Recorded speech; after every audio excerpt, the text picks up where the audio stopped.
Okay, for those that are willing and able, if you'll stand and join us in prayer. Vernon, would you lead us, please? Yes, thank you. Let's bow.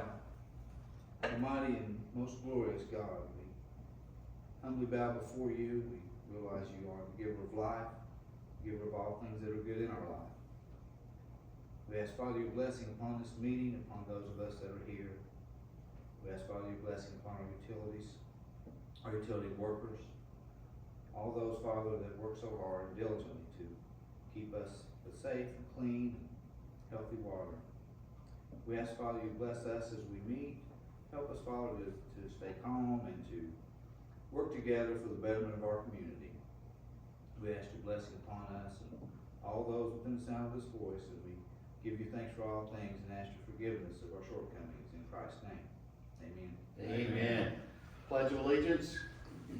I pledge allegiance to the flag of the United States of America and to the republic for which it stands, one nation, under God, indivisible, with liberty and justice for all. Okay, at this time, I'd like to call the Martin County Water District meeting to order. With that, board members, you received your packets, and in that packet was the minutes. Is there any discussion around those minutes? If not, can I have a motion to approve minutes? Motion. Do I have a second? I'll second. All in favor? Aye. Motion carries. Review consideration of financial reports. Yes, sir, on 4A1 is your balance sheets. You'll maybe notice there for the operations checking account, that's a much lower number than you're used to seeing, but we're paying all the bills, right? Otherwise, I'll just mention that the total cash on hand amount is $182,990. Your property, plant, and equipment is totaling $18,542,674. Not much movement on restricted cash to note.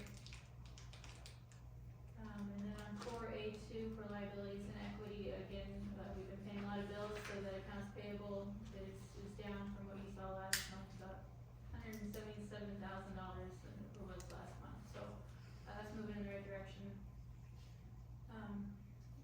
Again, not much else to note there other than the total liability, equity, and assets are balanced at $20,659,247.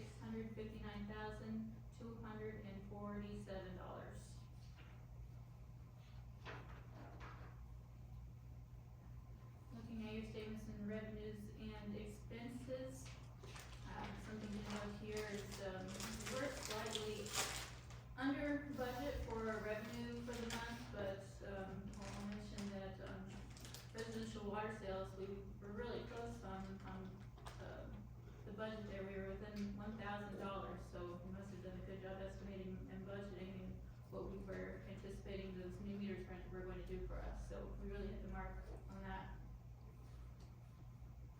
Otherwise, I will mention on the revenue, so for the month, we were $3,100 under budget, and for the year that puts us at $14,264 under budget. I'm hoping that once we get these new commercial meters in, that's going to help us out and get us back on track where we anticipated the budget to be. Looking at expenses, the big story here is your repairs and maintenance. For the year to date now, this is through the month of February, we are at $71,662. Your budget for the year is $60,000.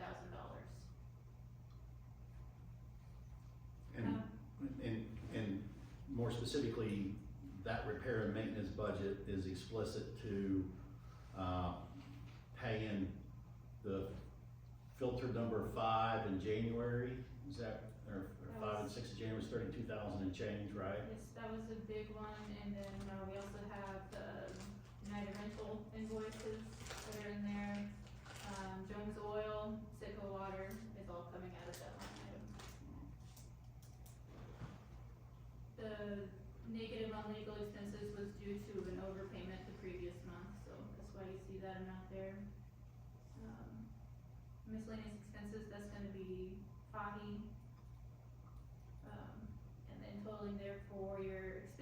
for the month, we were over budget just by $2,623.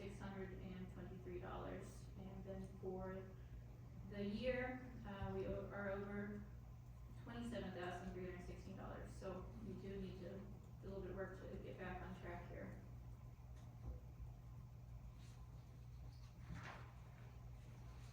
Then flipping over to the treasury report, your total billing charges for the month of February, $272,441. That was 13.9 million gallons, 3,263 customers.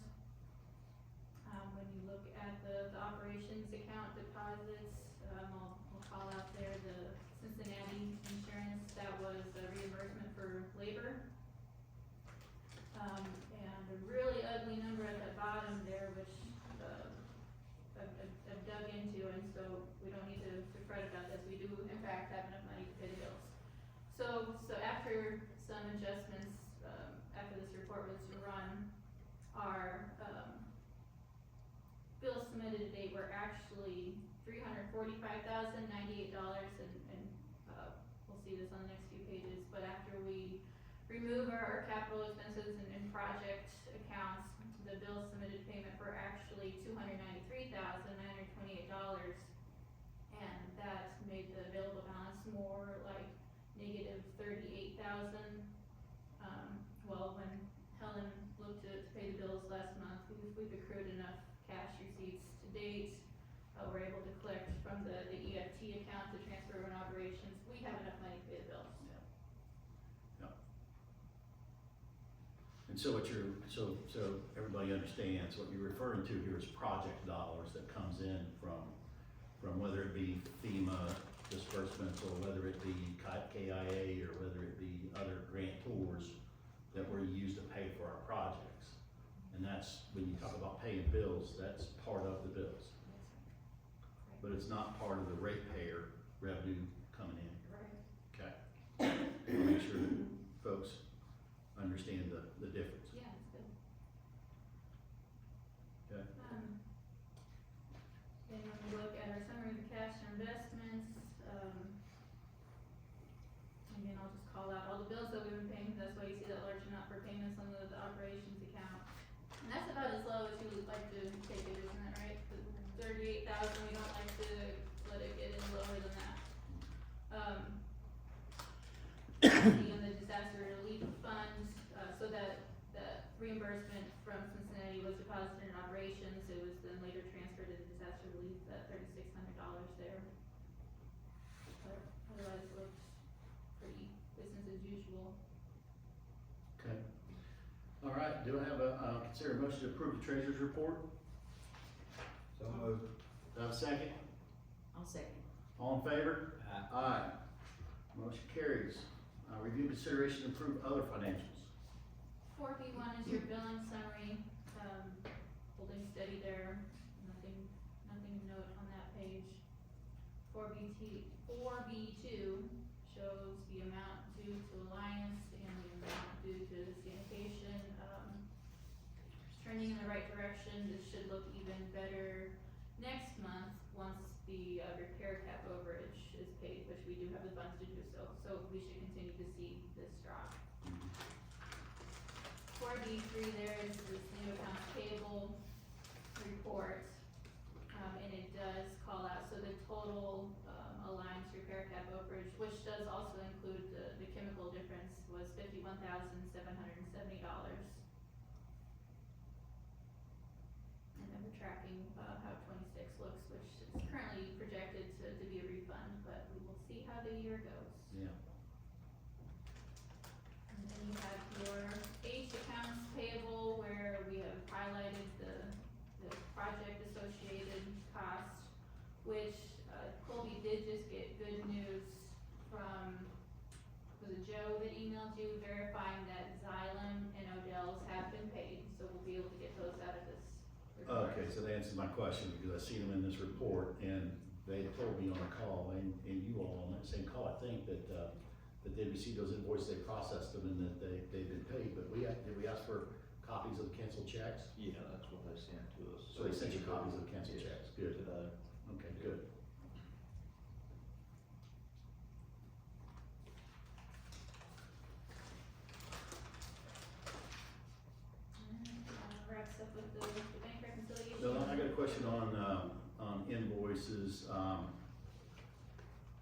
specific to invoices down whether it be J-Bo Supply Corp. Or any others, is there any of these invoices, well, like US Bearing and Power, Buchanan Pump, those are our suppliers that we use often? Are there any of these invoices that are outstanding that's preventing us from doing business? No, we did have on the J-Bo side, on a meter project, account, we have a separate account through them, which I just got the phone with them, the past few days, trying to work that out with them. Where the meter project had kind of been on hold for a little bit, and there were some invoices out, but that's all been cleared up, and actually have raised our credit limit on that, but as far as our regular accounts, no, we're all caught up. We're good. And then after today's bills are paid, everything besides, I think, a few, United Rental invoices will be all caught up. Good. Good, okay. I have a question about, you know, we look at how the number of customers has gone down. We've lost 50 customers in 1 year. And then we look at how many people get shut off for non-payment. Do we have a way of figuring out, are there people out there that are suffering that we, I mean, not that we have the money to help them, but that we need to think about how they could get help, that their water's just not on? I mean, But the question, what I'm hearing you say, but you're not saying is, and I can't answer the question sitting here today, but the question is there help out there for them, whether it be federal or state? And is there a way that we can find out so that we can make the plea for, you know, like they have for electricity and gas, the help? Yeah, I thought sometimes they do have, They don't have it for water. They don't have it for The water. the live heap is still going, I guess, but live walk is not. correct. I'm not aware of any programs. It's a great question, Nita. I think it's something that frankly, we need to go to our representatives and talk to. And we did, last year, we went to, Hal Rogers. Yep. And as I understand, Hal Rogers actually signed on it. For the live walk. Live walk.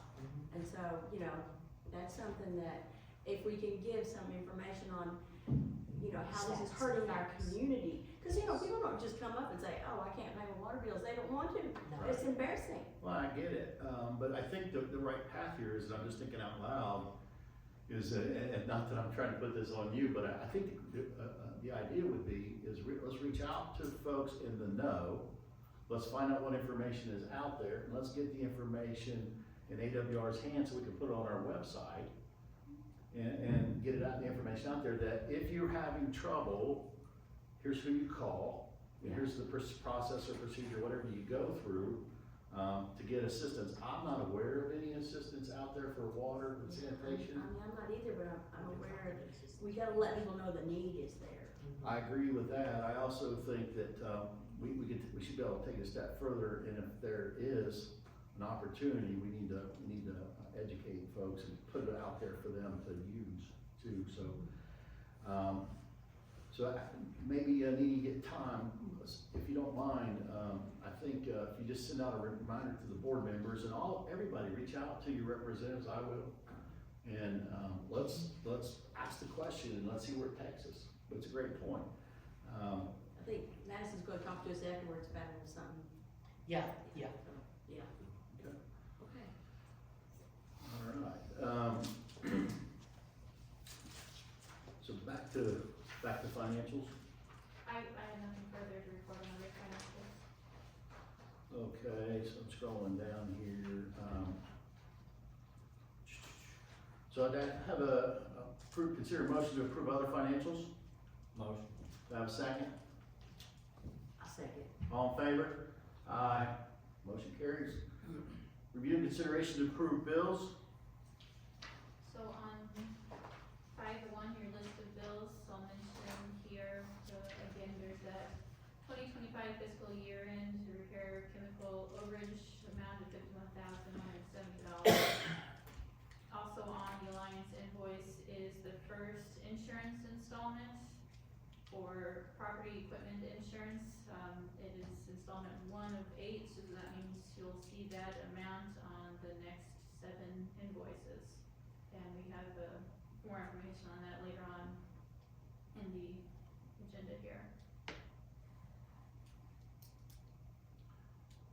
Okay.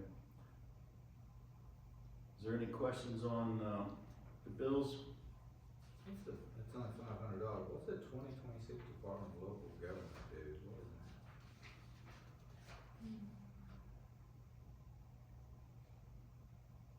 that? It's the DLG fee that we pay annually.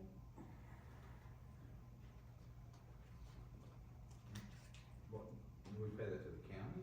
No, part of the local government state. State? Mhm. Yeah.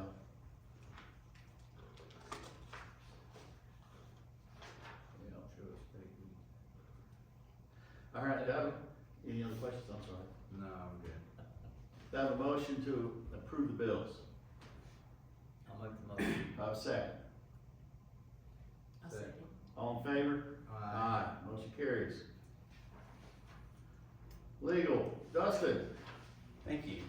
The first item on the agenda is easement for turkey tank project completed. Don't have anything to add to that. Yeah, so, real quick, the construction easement has been filed, in the record. It has been provided to, various entities, whether it be the engineer of record, whether it be the administrator, Big Sandy Ad, or others. And that project is now ready to move forward with bidding. So it's, for all intents and purposes, it's closed, it's done. The next item is the status of the Coldwater Project Engineer of Record Agreement, which is ongoing and has been for some time. Just as a reminder, we're trying to get a contract with Nesbitt. The contract that was used and proposed was a standard engineering form between an owner and a contractor, yet it did not include the district in it. It only included Big Sandy Ad and Nesbitt, again, not recognizing our rights as an owner. And so we've been going back and forth with Big Sandy Ad to try to convince them that it should be revised accordingly to recognize the rights of all parties, the district, Nesbitt, and Big Sandy Ad. They've refused to do that thus far. They went so far as to say it was contrary to the grant documents. We asked them, how was it contrary to the grant documents? We never got a response. So finally, recently, at the direction of Tim, I sent a letter to Bill Hickman, their counsel, which was one of many letters, but more recently putting them on notice that we considered them in default of their obligations under our agreement with Big Sandy Ad.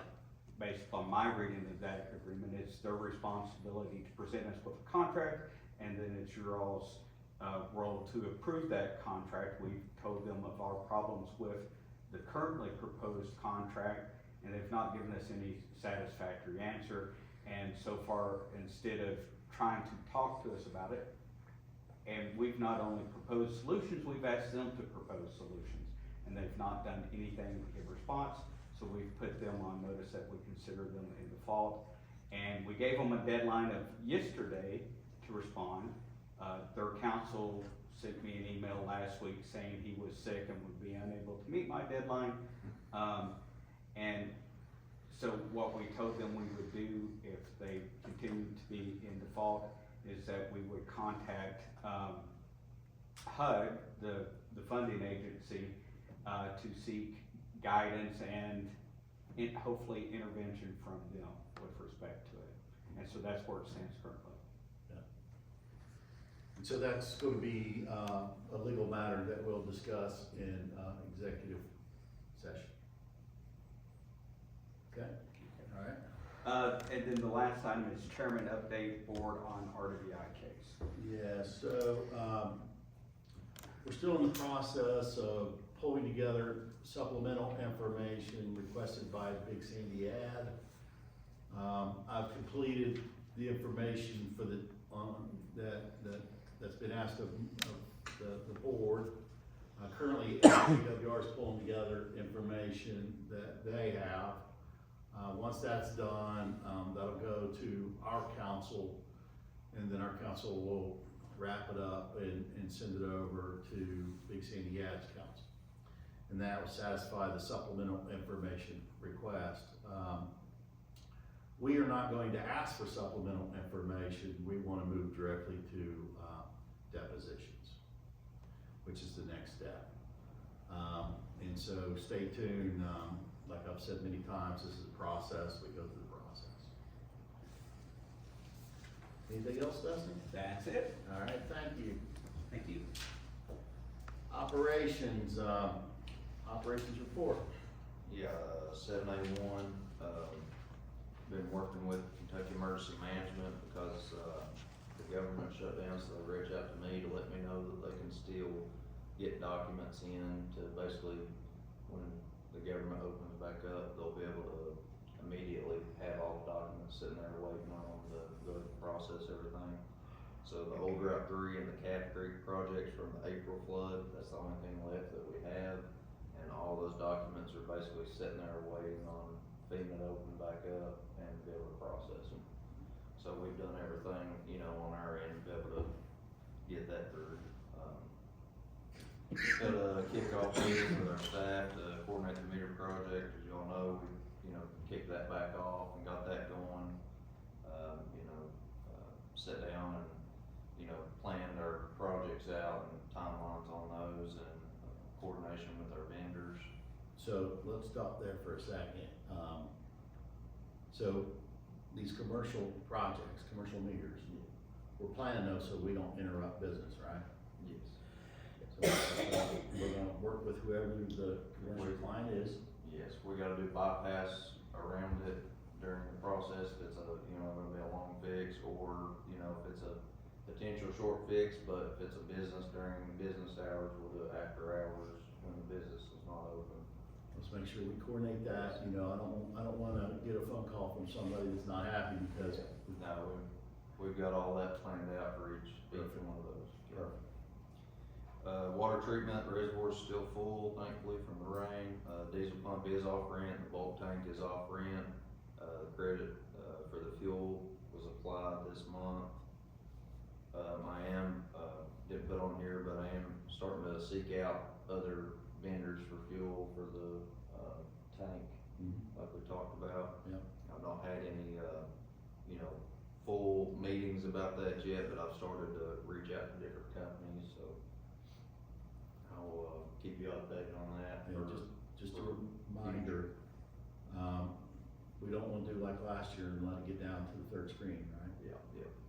Okay. Alright, water distribution, we fixed 19 leaks in February, estimated 5.5 million gallons. We had the Mueller reps come in, visit with office and distribution staff.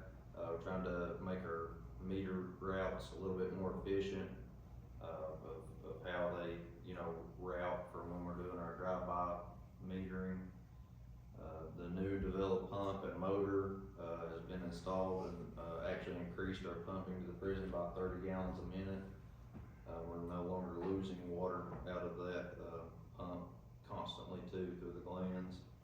So that was a good move. But we're still capped at 3 million gallons a month, right? 50%.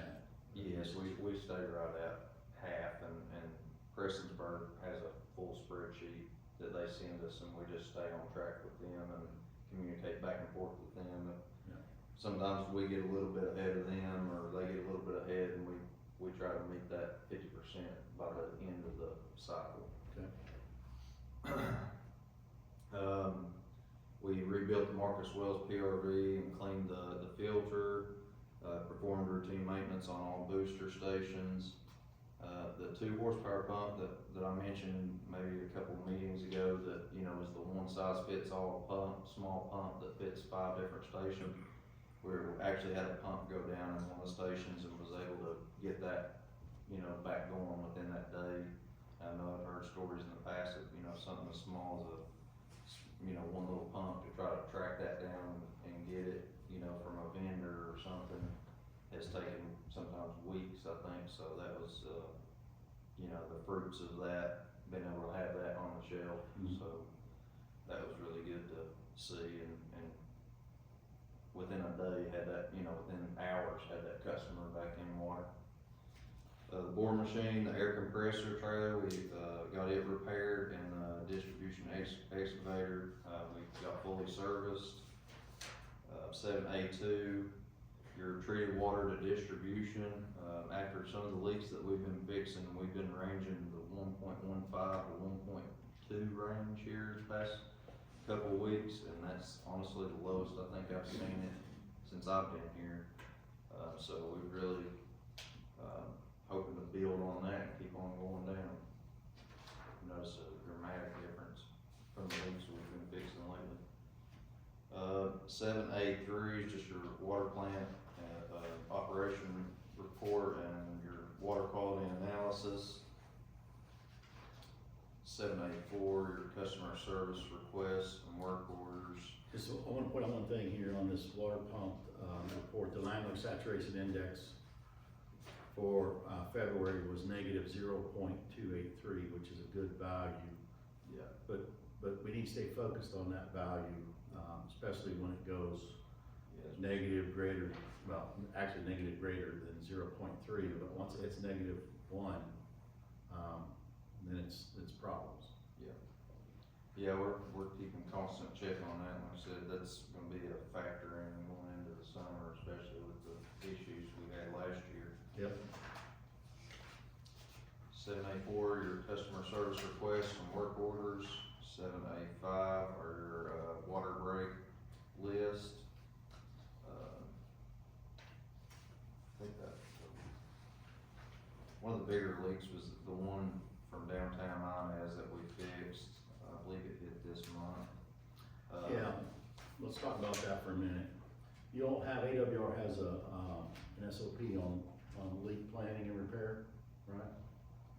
Yeah. And that SOP addresses, on the planning side of things, when you take a line offline, and how many customers are impacted, and how to plan, and when to plan, and when to do that. Is that right? Yeah. Okay, cause I'm just talking from memory, at my age it gets dangerous, but, you know, we took the water offline approximately, I wanna say around noon that day. We lost approximately 25% of our customers. Yeah. We had it offline for, I know, over 8 hours. So we lost 25% of our customers for over 8 hours, from 12 noon to 8 p.m. And a lot of those customers were businesses, which means that was their peak business time. Yeah. Now, the part I struggle with is, how does that make sense? Because I would think that if I were planning a project, I would plan around non-peak times to do repairs. And I'd also plan it to where I did the repairs in phases. So I can appreciate that you have to cut the water off to safely excavate and expose, because you don't know what you're gonna run into when you take that load-bearing pressure of the soil off the pipe. I get that. But once you safely excavate and expose, and that takes time, I get it. But if it's determined that it was a leak that's gotta be fixed, but not a leak that's causing uncontrollable, so in other words, you can deal with the leak for now, and then either come back the next night and do the repair, or schedule it at night and knock it out in one night. One of the two. But what I'm really struggling with is justifying noon to 8 p.m. and impacting 25% of our customer base in peak water demand time. That makes no sense to me. So I'd like to think your SOP addresses that. Yeah, we've heard the response from you, and I'd like to think next time we will definitely take that into consideration, and we will look at scheduling afternoon repairs, or evening repairs, I'm sorry, yes. And whatever, customers come first, and we work around that. Okay. Yeah, and I just wanted to mention off of that leak, you know, that we, you know, that was one of the bigger factors of, you know, that dramatic decrease in the plan. That alone, was in a creek and was exposed by, the state highway, getting ready to put some rocks in or something. And, unfortunately, none of our guys that was on staff knew about it, but had talked to some of the previous workers from 10+ years ago, and apparently knew that leak was there when they were here. So we're talking 10+ years of that leak, so that, you know, that in itself has made a big difference, so. Yeah. Well, I applaud the leak repairs and continuing with that effort. We have to, absolutely have to. I just think we have to be a little more attentive to the customer and how we're impacting their lives and how do we mitigate that. Yeah, I agree. All right, 7/6, January, ending in January, repair expenses were at 5,238 out of the 150,000. I do, you know, that's obviously gonna go up, but I do have our distribution supervisor has a budget for his repair expenses that he's tracking month after month, so I'll be able to, same thing with the water plant, so I should be able to kind of project a lot better of where we really are. If we see 1 month that might be, you know, quite a bit over, I should be able to have you an answer for how it looks the next month or the following month after that to give us a better idea where we're at. Okay. Chemical expenses sitting at 6,994 out of 162,500. That's sitting at 4%. Both, you know, sitting pretty good there. And as you can see, that, you know, all those budget numbers have changed for January, or, you know, representative of the new budget numbers. Our chemicals, you know, have changed around and represent, you know, the increases that we have put into place. 7/7, 7/8 are your monthly transaction notes. 7/9 is your leak map of your repairs throughout the month of February. And following that is your monthly operating report. Everything was within compliance, for the month of February.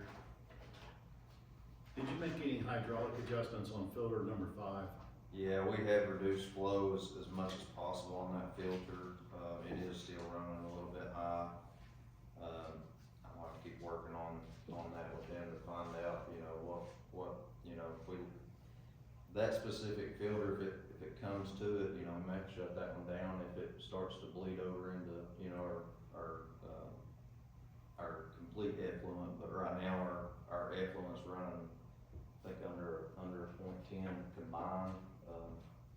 Typically you wouldn't you wouldn't shut that down as long as your combine's not being affected, because that's what's going out. But yeah, that's still something to keep track of, and, you know, we're continuing to try to figure out, you know, if there's anything else we can do for that specific filter. Well, just a reminder to this board, filter number 5 is the one that has the concrete and steel embedment corrosion.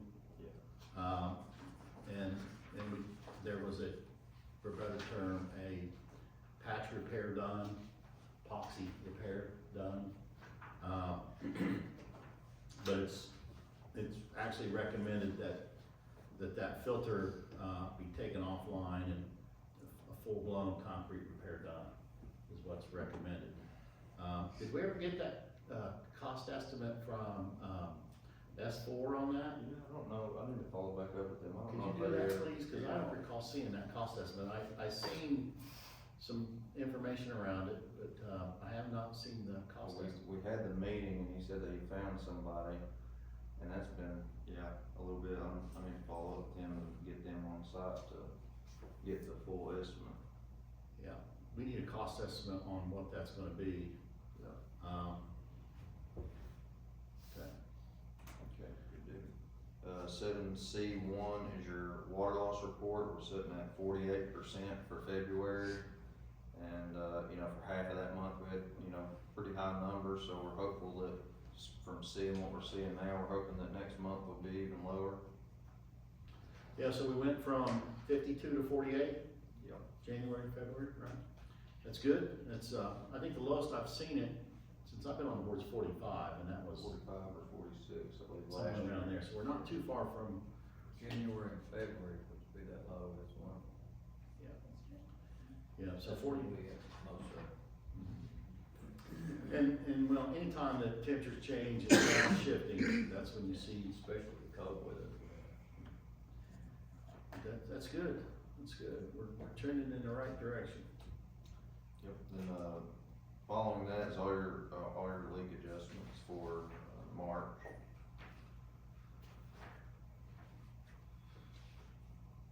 there any questions on leak adjustments? Board members, have you been through them?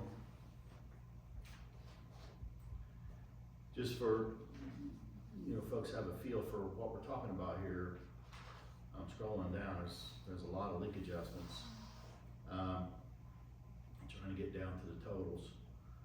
So we've got, for leak adjustment on water, $22,144 roughly, and sanitation leak adjustment, $6,119 roughly. And so, with that, if there's no questions on these leak adjustments, I have a motion to approve these adjustments. I'll make a motion. Do I have a second? I'll second. All in favor? Aye. Motion carries. Okay. Anything else, Colby? That'll be it for operations. Okay. Well, let's talk, capital projects report, project updates.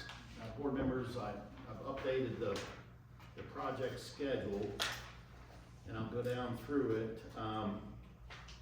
As AWR mentioned, they're still working on the county-wide meter change-outs. The residentials are all done, right? It's just the commercials that we're working on, and then we're also gonna do in-plant and some master meters in other locations in distribution. But the first priority should be commercial meters, and then after that, plant meters, then after that, master meters, right? Okay, all right. With the idea that we're done with meter changeouts completely, all invoices in, everything's done by September 24, 2026, because that's when the POP expires. Well, I did actually speak with them, they said because it is an earmark, I actually specifically asked them if that 2 year from the date of start was the period of performance. They said it wasn't, but they recommend that, you know, if funds are not moving and being used, that, you know, act like it could potentially take it away at a certain point in time, but there was no, you know, specific, but yeah, that's still what we're shooting for. Right, because what I have to do is I have to write a letter and request an extension Yeah. for them to commit the remaining funds for a longer period of time. Yeah. Okay. But we are still shooting for that date, but that was the information I got from them. We're still waiting on the meters to come in, or have they? No, we've got all the meters in. We're currently out working on them right now. Did we get all the connecting parts? Cause that's what we're waiting on, was connecting parts. We've got some of them, we're still waiting on a few of them, but it's, you know, site by site. We've got enough to get us started right now and keep us going. We got more parts coming in behind it that'll keep us, you know, keep us tracking. Yeah. And the crew that's doing this, are they out of town crew, or are they No, they're local here. Okay, I didn't know, cause before we talked about at one point doing some out of town folks, alright? Yeah, we did during the residential have some out of town. Right, there's a lot of, yeah. Okay, the turkey tank rehab, the permitting is done for that, the construction easement's done, and right now, there was a request to see the subcontract by, on that, so, but that's ready to go out for bid, it's gonna go out for bid here soon, and, Bell Engineering will be, putting that advertisement out, for that work, and that project will get finished in 2026. The Middle Fork Auto Brown Booster Station line replacement, that project, the design is done, permitting is done. AML did ask to look at the contract that's going out to support the bidding process. They've gotta approve that, the language in that contract. I expect that approval will be any day now, and then that'll be out for bid as well. That design is complete. And that project will be completed by mid-December of this year is the plan. It's a lot of work to do. It's gonna depend on material lead times, but that's a big project for us. The lead service line inventory on that, we're just waiting for the state to come back and ask us to do additional works there. On the cold water line improvement project phase 1, Dustin touched on that. We're still trying to work with Big Sandy Ad to get an engineer of record under contract, an acceptable contract to the district. But that's basically holding that project up. Now, the nice thing about the HUD funds is there's no period of performance on that money, but, you know, obviously we wanna get that project, under design and moving forward. So, we'll talk about that a little bit more, in executive session. The Route 40 East Waterline Improvement Project, that project, design is complete, the permitting is done, and it is going out for bid, now. That project will be finished by the fall of, this year, and that's, and that'll, get rid of some, not only just leaky lines, but old lines and lines where there's multiple lines coming off going in multiple directions, and it'll put it all under one line there on 40 East. Water System Improvements Telemetry Project. Board members, I've been copying on the emails, and I crafted a deficiency letter and sent that to Microcom. They have responded to the deficiency letter, in my opinion, in a positive manner. There will be a call with them this Friday to go over their, for a better term, I'll call it, in my world, it's called a recovery plan. But they're going to complete the project, they're gonna absorb any additional cost themselves, and they're gonna get the project finished. And I expect the project to be wrapped up within the next 2 to 3 weeks. Be wrapped up and be working and be commissioned, tested, and done. So that's all good stuff there. The raw water intake project, the last I heard, Big Sandy Ad is looking for funds to finish the project. They are out of, should I say, matching funds. There is some Army Corps of Engineers money remaining, but you can't draw against that money unless you've got matching money, and the matching money that was through AML was spent. So they're trying to find funds to finish the project. So until they find the funds to finish the project, I can't really give you any positive news of when it will be finished. As the board members know, our attorney had sent Big Sandy out a letter, had asked a question when the timeline they think that they would get it finished, and their response back to us was 6 to 9 months was their response back to us. So what does that mean to us? It means we're gonna be renting a pump, paying for diesel fuel, incurring more damages until that project is finished. So that was back earlier in our discussions where we was talking about the pond getting below the 3rd screen last year.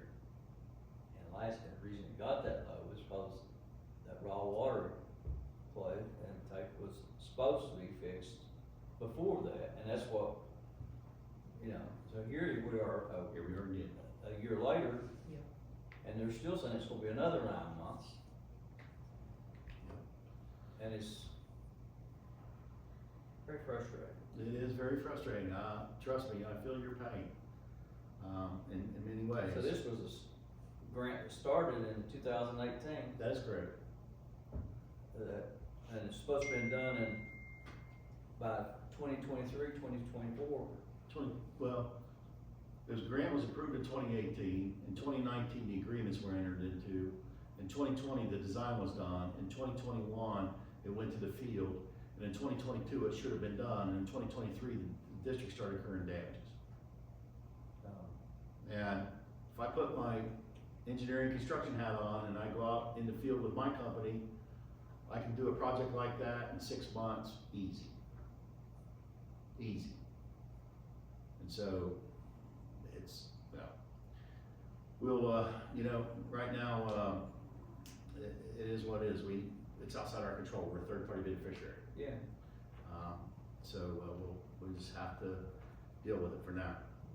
All right, so moving on, emergency backup generators, as everyone knows, FEMA has not responded. Of course, FEMA's been shut down with the government shutdown, but they have not approved our POP. So that project was put on hold. I sent out the notice on September the 26th. The POP expired on the 27th, and when I say I sent out the notice, I sent out to anybody working on the project to stop work, because legally we have to do that. And so everybody stopped work, pens down, no work has happened since that time. The design by Bell Engineering is approximately, I'm gonna say, maybe 30%, maybe.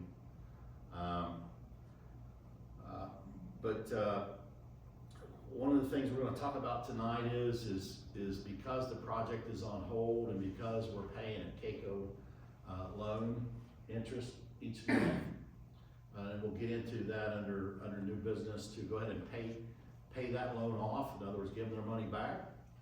So we're not incurring that, and if and when FEMA gets turned back on, and if and when FEMA approves the POP, and then also if and when FEMA would approve the scope change request, that's a separate letter that I generated to change the scope, then at that time, we'll get the funds we need to do the job. But it makes no sense to me to keep paying interest on the note when the project's on hold, with no idea when it's gonna get turned back on. So, but anyway, we'll cross that bridge when we get to it here in the meeting. The old Highway 3 Phase 1 water line replacement, believe it or not, we just finished the MOA execution with AML. There was some back and forth with AML. The first agreement they sent, if you remember, last regular meeting, the board approved me to sign that document. The problem with the document was they had the old scope in the document, so if I had signed that document, I would agree, well, the district would agree to perform that scope of work for the money they were giving us. Well, they were giving us half the money. So they had to go back and revise the scope accordingly. So they did that, and then they also fixed some other things that was wrong in the document, and so yesterday, they sent me back with a revised document, which was correct, and it's been signed, and now I'm just waiting on counter signatures. Once that happens, I get the full document back, AML will set up a kickoff meeting, and as the board remembers, the board approved Prime AE to be the engineer of record. The board also approved Fahy to be the administrator. It's on our agenda tonight for the board to approve me to sign the Fahy agreement once the MOA is back, fully signed. The water master plan, I got some good news there. I think I said the last week, DLG, they changed their software platform. We had to reload our application. We went through that whole process. We went through an annotation process in the last 30 days, which means going in, making some corrections, fixing some things. That's all done, and so now it's for final review. I got an email today. It went to the director for final signature. We expect that signature to happen anytime. Once that happens, then we'll get that grant and we'll start the water master plan. So that's really important on the water side, to start that master plan and get it done this year. Because there's going to be future grants that's going to be driven by and dependent upon that master plan. The KYTC Beauty water line relocation. This Friday we'll have our first kickoff meeting for that project. The design it's in design now. There's been some preliminary design work done. There's been an engineer's estimate done. KYTC's approved that preliminary design. They've approved the engineer's estimate. The board approved me last regular meeting to sign that document, for which I've signed, and now that's in process. I don't expect that work to happen, and it's to take out that bad S-curve at that culvert there on 40 East, and what is that, 2031? That's right here in Fort Buck. Yeah, it is 2031. And they'll straighten that road out, but for us, it's moving utilities away from that area. So I expect that work's gonna happen this fall, just to give you a feel for timeline. So that's the current water projects that we have.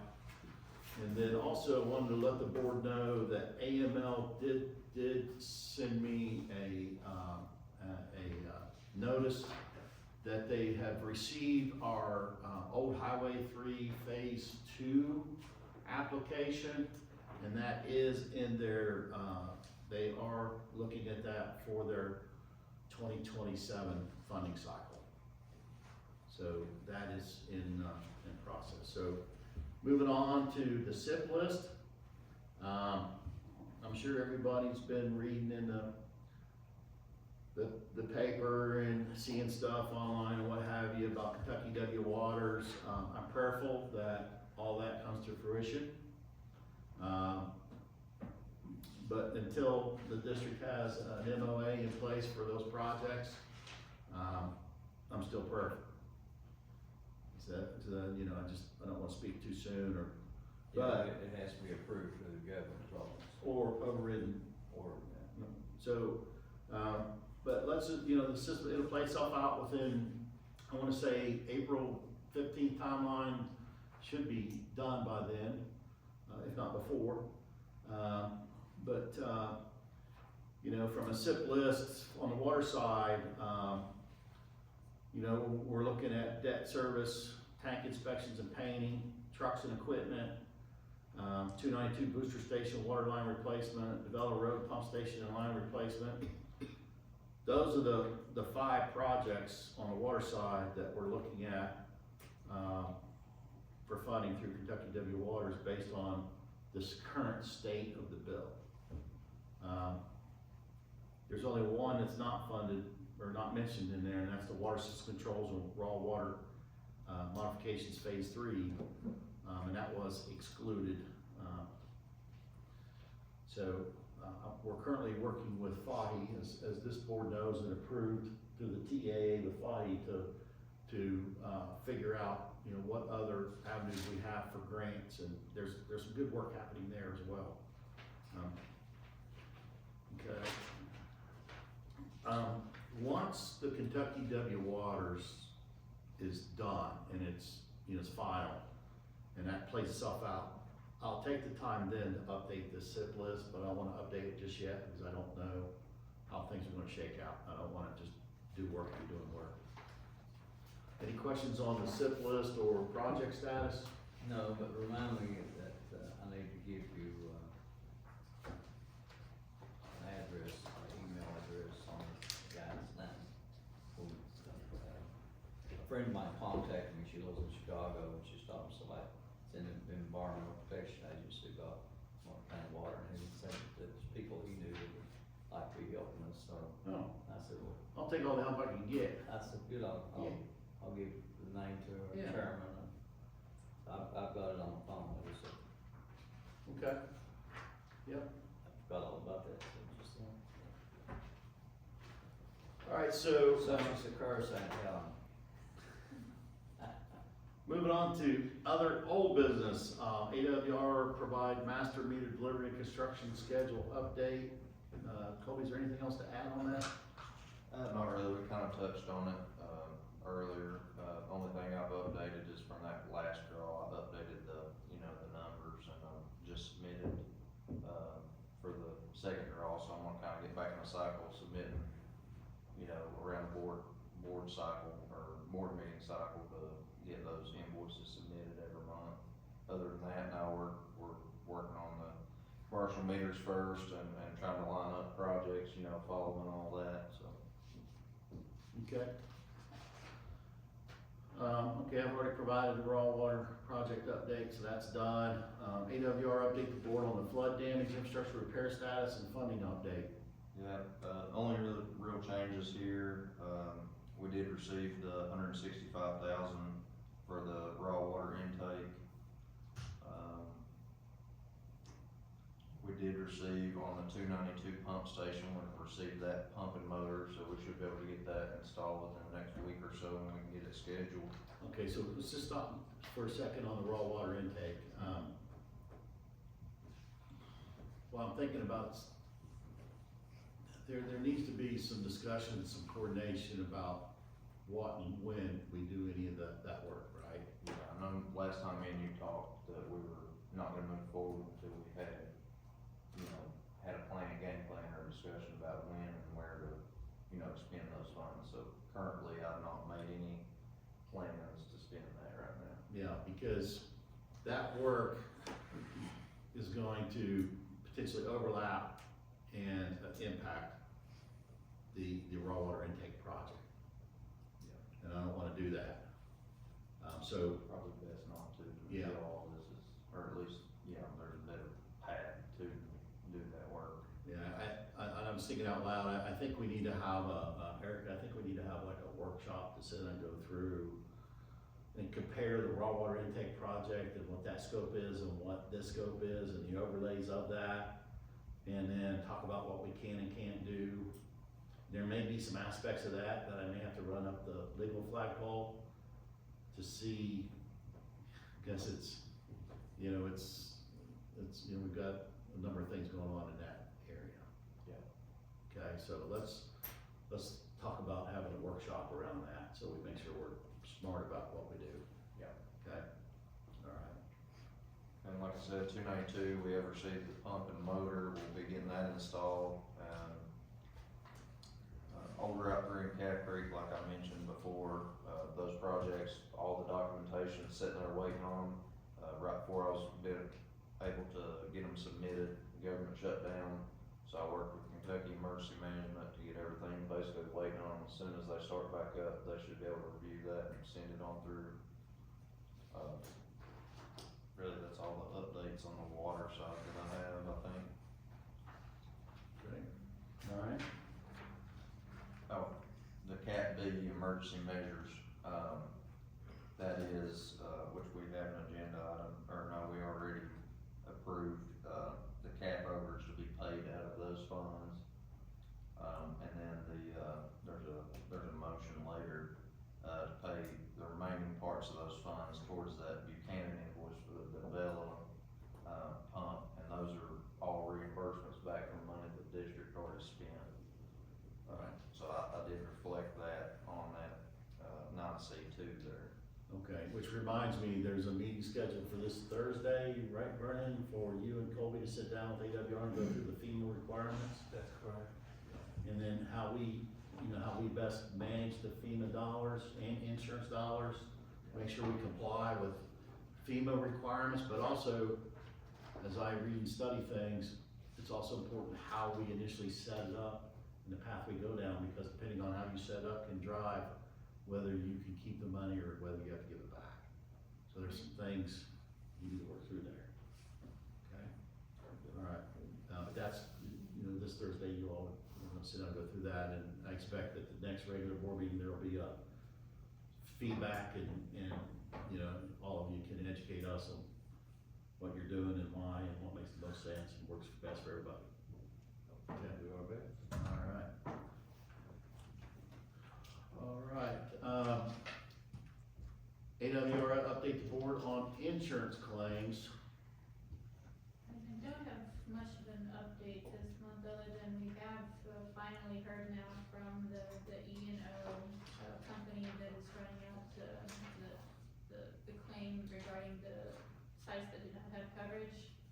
They were just seeking some clarifying questions, and all I know is they've started working on it.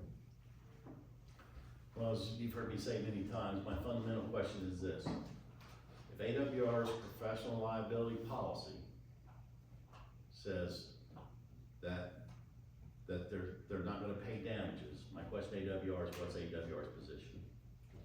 Simple. Well, and I've also been advised that this is going to be a long process, and we won't have an answer until all of these projects are fully executed, construction's complete, for them to be able to determine if there was truly a loss. I could understand that specific to projects that weren't, insured, but for those projects that were insured, it should have no bearing. So when you say projects, you're only talking about those that weren't insured. Correct, yes, that's what Okay. professional liability would be looking at, yes. Correct. Okay. So until the projects, so you said until the projects are complete, So on the water side, the only project we're talking about here is the raw water side. but you said until the projects are completed, so until the repairs are done, they're not certain there's a loss. Correct, they will not know what that loss is until it is Well, do they understand that the loss is paid by insurance first and then the overage goes back to FEMA? FEMA's not the primary, insurance is? I can't say that they understand that or not, I don't know. Because that's how FEMA works. FEMA says, give us your insurance denial, and then if insurance denies you, then we will step up, but if insurance don't deny you, we don't. And if insurance pays, then, and FEMA says, if we paid you and insurance paid you, then insurance money pays FEMA back. That's how it works. But we did just receive the $165,000 from FEMA, True. and yes, Hartford Group is the name of this firm, and so yes, they will be advised of that, and I've just been told that this will be a slow process.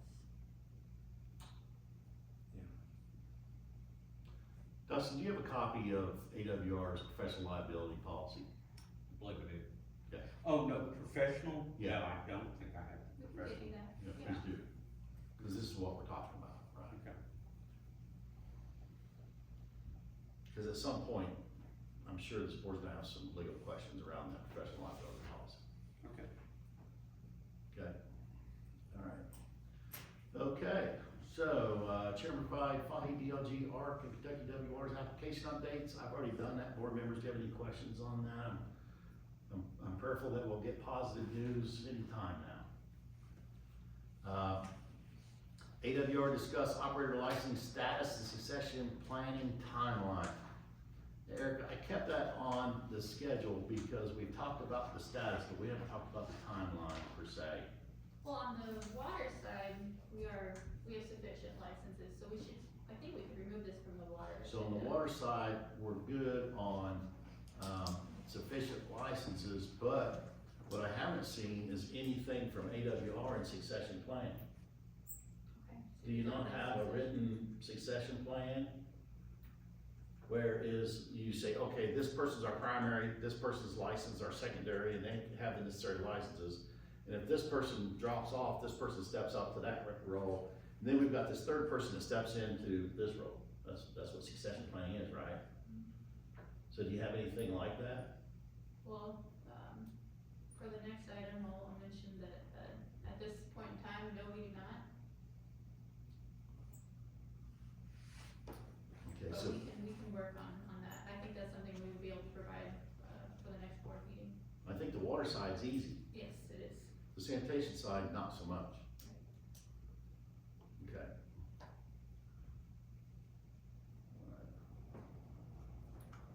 And really, that succession plan is not so much for the board, other than giving the board comfort that you've got a plan and you're executing the plan.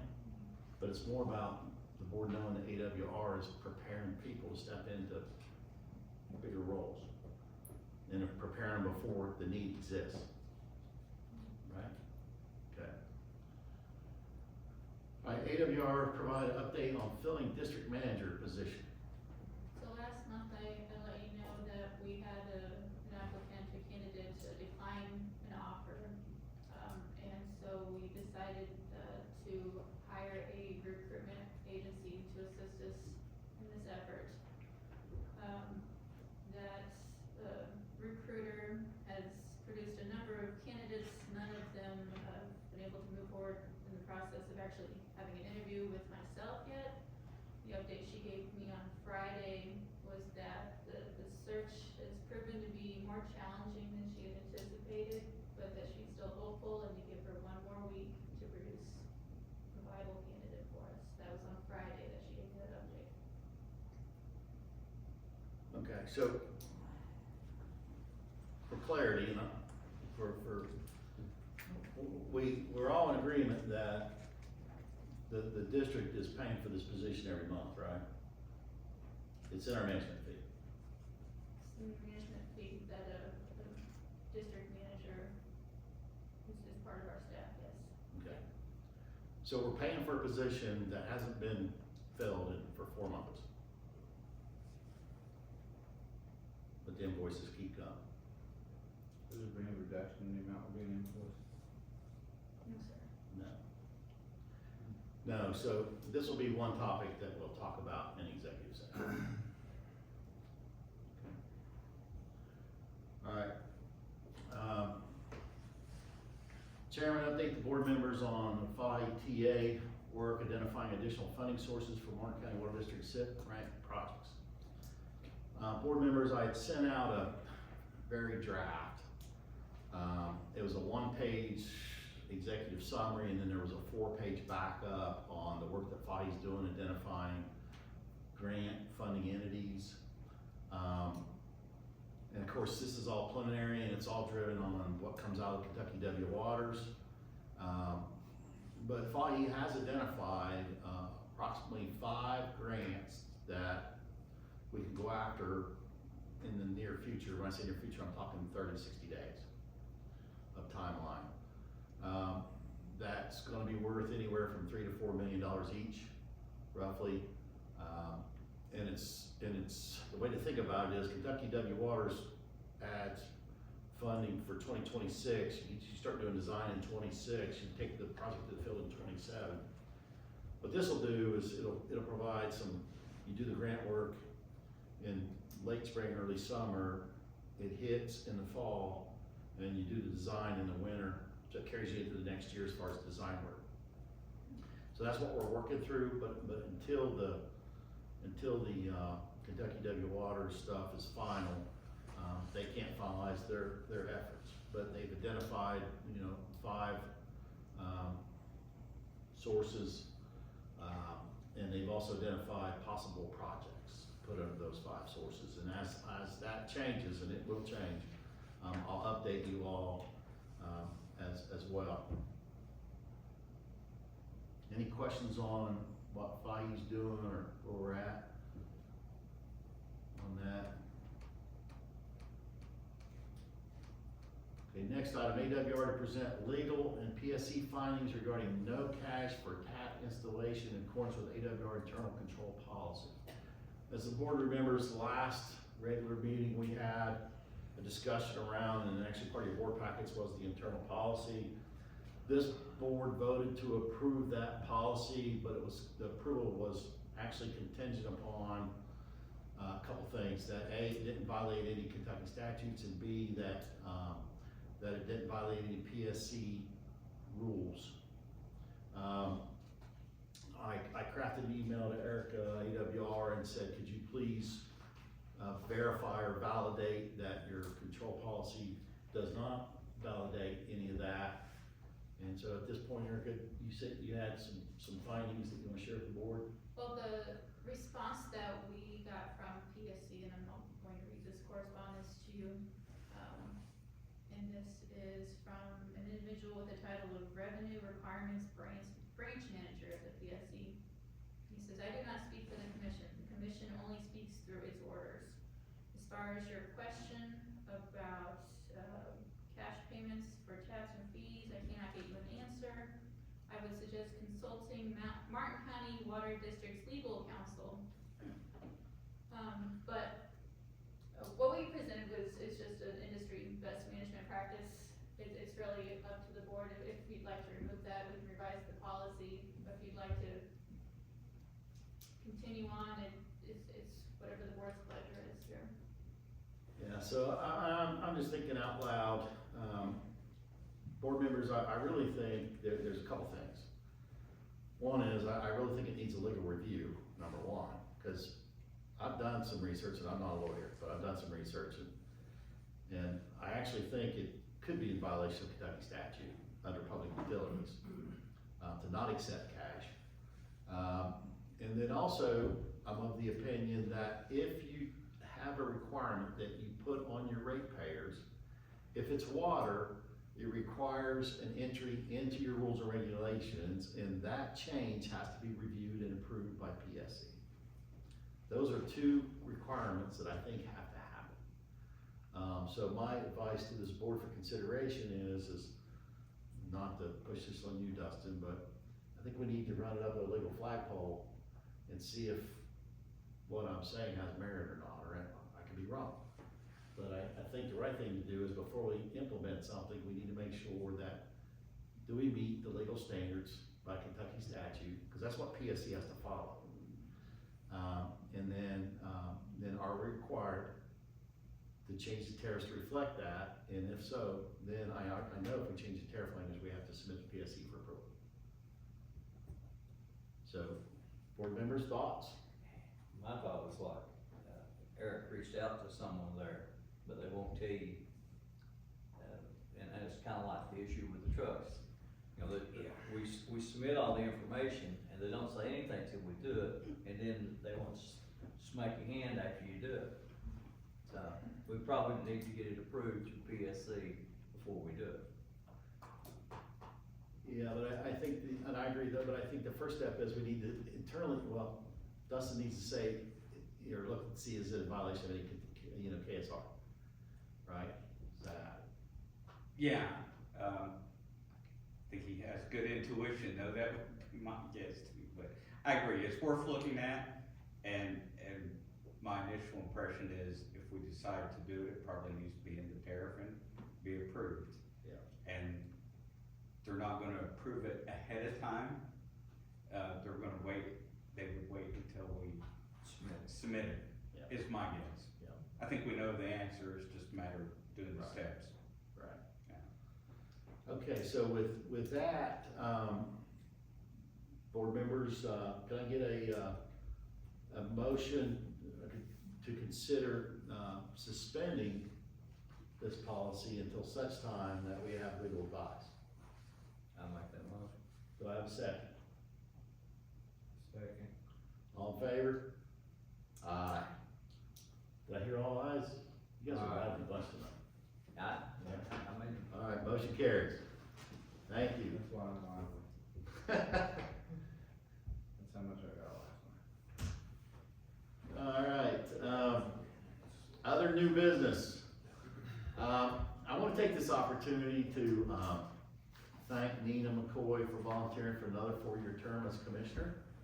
Nina, we appreciate the work you've done for the past 4 years.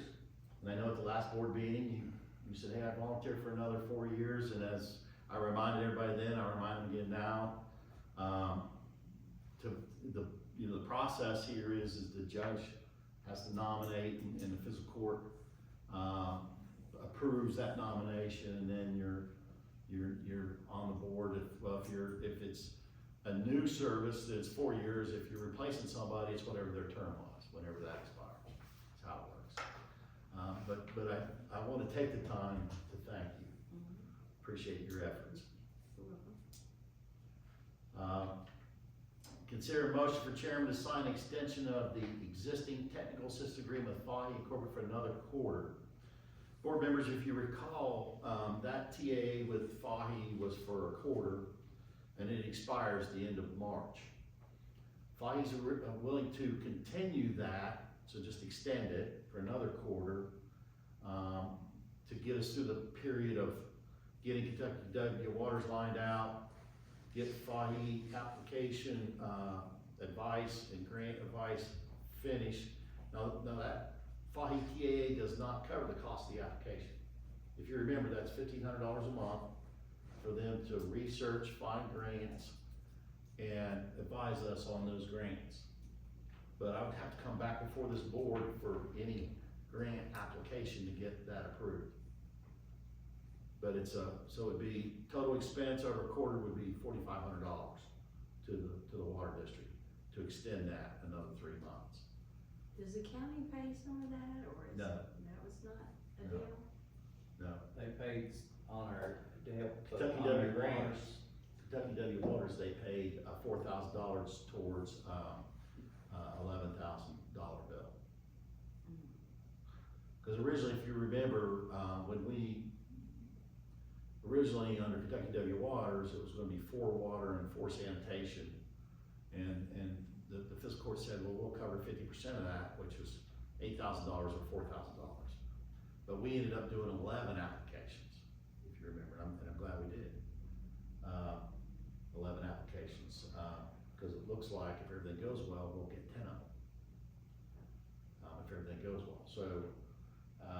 So with that, it's just if we don't extend it, they won't be working to get us the money we're gonna need, is my concern. And I certainly don't have time to be looking for grants. a second? Cause they're in the process, we have almost. They're 3 months in, yeah. We're looking at 5 grants now. I'll second the motion. Yeah, but again, we don't know what projects is gonna shake out, and so the grants are specific to certain projects. You gotta know what projects you're wanting to fund before you know whether. how Yeah, it's well, done. it's contingent upon what we actually get. Now, I can tell the board this, that I already talked to Fahi about this. Fahi does not recommend extending the TAA past June. So this would go April, May, June. July on, they're not recommending extending the TA because the grant window really closes at the last 6 months of the year, so to speak. And there's no value added in extending it or doing any more at that point. Okay, so did I get a second on that? I did. Okay, for a second, so all in favor? Aye. Motion carries, thank you. That's good, what I want for it. Consider a motion for chairman to sign administrative agreement with Fahi for Old Highway 3 Waterline Replacement Project. Board members, I thought I emailed you a copy of that, administrative agreement they sent over, that Fahi has agreed to cap their expenses at the 50K value that AML is maximum that you can charge for administrative fees. And Fahi's agreed to cap their services at that. And then also Fahi's agreed to our payment terms as well. As you can appreciate, payment terms for us is really pay when paid net 30. Because this board approves an invoice. Once you approve it, then I can sign the pay request. Then it goes to the grantor, in this case it'd be AML. By the time AML pays us, puts it in our account, and then by the time we write a check and 2 board members sign it, 30 days is almost the last from the time we got the money. So that's why it's pay when paid, net 30. So, anyway, do I have a motion for me to sign that, PSA for administrative agreement? I'll make the motion. Do I have a second? I'll second. All in favor? Aye. Aye. Motion carries, thank you. Okay, consider a motion for chairman to sign Pioneer Engineering and Environmental proposal for the WTP sludge at the INS wastewater treatment plant, filter beds, reclassification, and reuse planning. Okay, so this is gonna take a little bit of time for me to explain all this. This all started with, and I don't need to talk about sanitation, but it all started with the odor study that this board approved under sanitation for the INS plant with the intent of trying to identify the source of the odors and a mechanism to eliminate those odors. And so through that process, Prime AE did some initial odor studies, and when they gave me the initial findings, I asked them to stop work on that study because it was obvious that a big part of the odor problem is coming from sludges out there. Now, after going out there and walking it and looking at it and meeting AWR out there and such, we got, when was the INS plant built? In 86? I think it's 1986. We've got sludges out there since 1986. Not just from the INS wastewater treatment plant, but predominantly what's on the drying beds. So, for those of you that don't know, when you drive into the INS wastewater treatment plant, the drying beds are on the left-hand side. There's 4 of them. 4, 3, 2, and 1. 1 is empty. 2 is what they're currently going to. 3 and 4 is stockpiled up, probably 5, maybe 6 feet high. That's been stockpiled, it's been there for since 86. Or since the drain beds got built, they're an add-on later. Then, as you drive on further, on the right is 2 filter beds. And predominantly what the filter beds are, is sludges from the water treatment plant. And those sludge depths, I think, are somewhere around 7 to 8 feet, I'm guessing. So what does that mean? That means we got about 3,000 tons of material on the drying beds, and we got about 7,000 or 8,000 tons of material on the filter beds. And so when you look at that quantity of material, you ask yourself the question, well, what's it gonna cost to clean it up? Well, sludges are classified as special waste. And under that classification, tipping fees right now at landfills is $80 a ton. So you can do the math. 11,000 times 8. What is that, $880,000, almost $1 million bucks? That's just the tipping fee at the landfill. That'll include a lot of other things. And so, I've been doing this for a long time, and I know that you can, what they call reclassify waste. And when you reclassify waste, what you do is you take it from being a waste and it becomes a beneficial product. In other words, it has value. It's no longer a waste. And if I find someone, or not me, this firm specializes in this, they're a waste broker, if that's what you want to call them. But what they do is they specialize in finding entities that can use this material. I've looked at the analytics on this material. It's going to come back. I already know it's non-hazardous. I already know it's got what's called beneficial reuse. So in other words, you could use it for soil supplements. And as such, now what you can do is you can take it and mix it with, and make topsoil out of it, and you can spread it on a landfill, and now it becomes beneficial reuse, and now it has value. So if we took the product, if we had found somebody that had a use for it, and we took it and sold it for $1, well, now it's not a waste. Now it has value. So now it's a beneficial reuse product. Now we're not paying $80 a ton to go to a landfill. Now we're getting $1 for it. So we just saved ourselves $880,000. Does that all make sense? So I sent you all a draft proposal, and I'm talking from memory.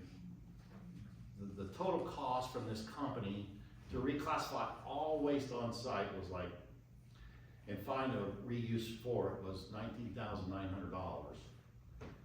And of that $19,900, I think 11,000 roughly was sanitation, and 8,000 and some was water, in essence. And I think it's a no-brainer. Spend 20 grand to save $880,000. So,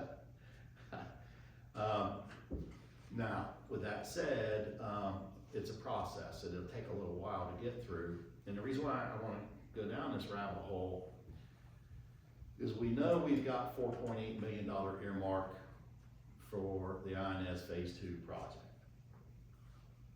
That project's going to require us, because we're going to need to do construction work in some of this area, to clean this up. So there's going to be funds there to clean it up. I just don't want to spend all that money. I don't want to spend that much money hauling off as waste. And then I also know that, as part of INS Phase 2, we're going to implement a solids handling process that gets away from drying beds altogether and gets to being responsible in how we manage solids and waste. So with that, I'm asking this board's approval for me to sign this Pioneer PSA for them to do the work. Now, what you're approving here is only that portion, and I can pull it up here so I can tell you, because I hate to speak to something, don't give you exact numbers. Let me pull it up here. It's here. Oh, you got it? Yeah, thank you. Yeah, so it's, the wastewater treatment plant's $8,860 is what this board will be approving under the water district. And then we'll get the sanitation when we get to it, but it's the remainder of that. But do I have the board approval to sign? But we do have the money, Well, we owe. that's a great question. Money's tight. Yeah. I get it. And so, the short answer is yes and no. And I hate to be double talking out of both sides of my mouth, but, money's tight, as everyone knows, and so, Should we wait to see if we get our W water money? we already got the $4.8 million. But I mean to pay off old debt, I guess I'm thinking sewer more than I am water Well, this would, costs, yeah, but I think could we get rid of the stench? well, that's a whole different animal, because the process just to do the waste characterization, it's a week of sampling and then it's 3 weeks of analysis, then there's another few weeks of work to identify a source that'll accept it and has a beneficial reuse, and then you gotta work out a reuse agreement. There's a period of, you're talking months to get through this process. This is not gonna happen in a week or two. I mean, we're talking at the earliest, that I would come back to this board and say, okay, now we're ready to go out for bid to get, excavation and trucking pricing to go to this location, that kind of thing. But you're talking, it'd be April, May. I would come back to you to go out to bid for anything until the earliest would be June, July. I assume we got about 20 grand. Well, under the water, it's 8,600. The payment terms, I've been, because initially the payment terms were due upon receipt, and I've changed that to net 60.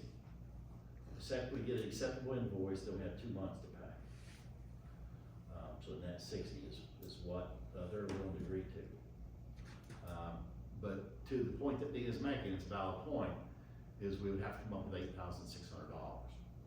And I'm hopeful by that time that we have our Plan B money back from FEMA for the, cause that's like $72,000 off the top of my head. What was that number? Do you remember, Colby?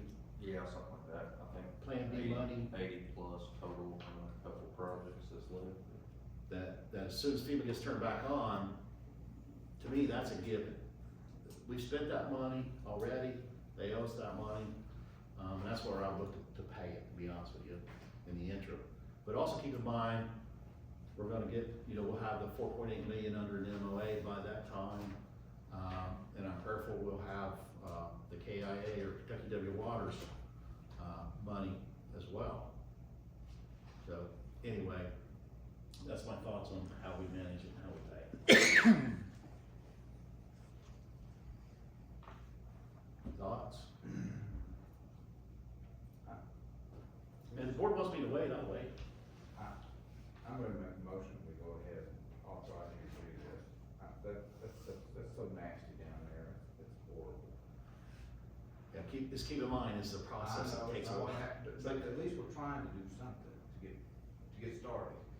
It's- That's affordable.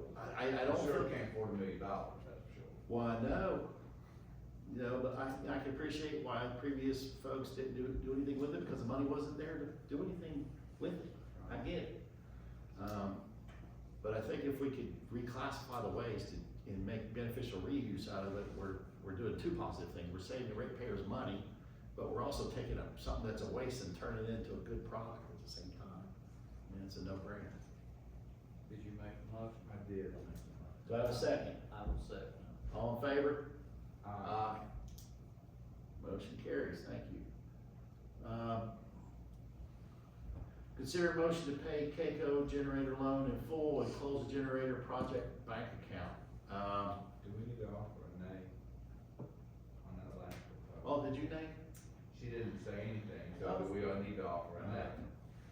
I'm gonna offer a nay, Okay, but, I get it, yeah, Yeah, that's money's worry tight. about it, yeah. I get it, I get it. I've done that before, Nate. It's all good. The board is the strongest when everybody looks at things through a different colored lens. And, I believe in that wholeheartedly. So moving on, consider a motion to pay the KECO generator loan in full and close the generator project bank account. Now, let's talk about that for a second. What does that really mean? Well, if I remember right, our loan was $1.3 million, wasn't it not? And last time I checked, I think we have 1.258 million in the bank, or something like that. We've been paying interest out of that account, have we not? So to pay it off, we have to come up with another 72 grand, or 60 grand, or something along those lines. Is that right?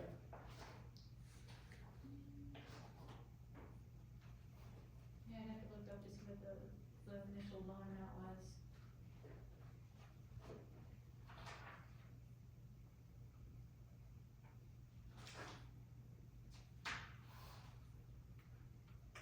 If it was 1.3, then yes, it would be $45,000. Do you have the loan agreement? Do you have that document? The amortization schedule on that? Maybe in a file somewhere, so we don't have it anywhere convenient at the moment. So the point I'm trying to make is there's not enough money in the account because we've been paying out of that account to pay the interest. So now, so what we'd have to do is we have to pay what's there, what's remaining, pay that towards it. And then we have to find the money's elsewhere to pay that balance. So the question is, where's the money at elsewhere? That's the crux.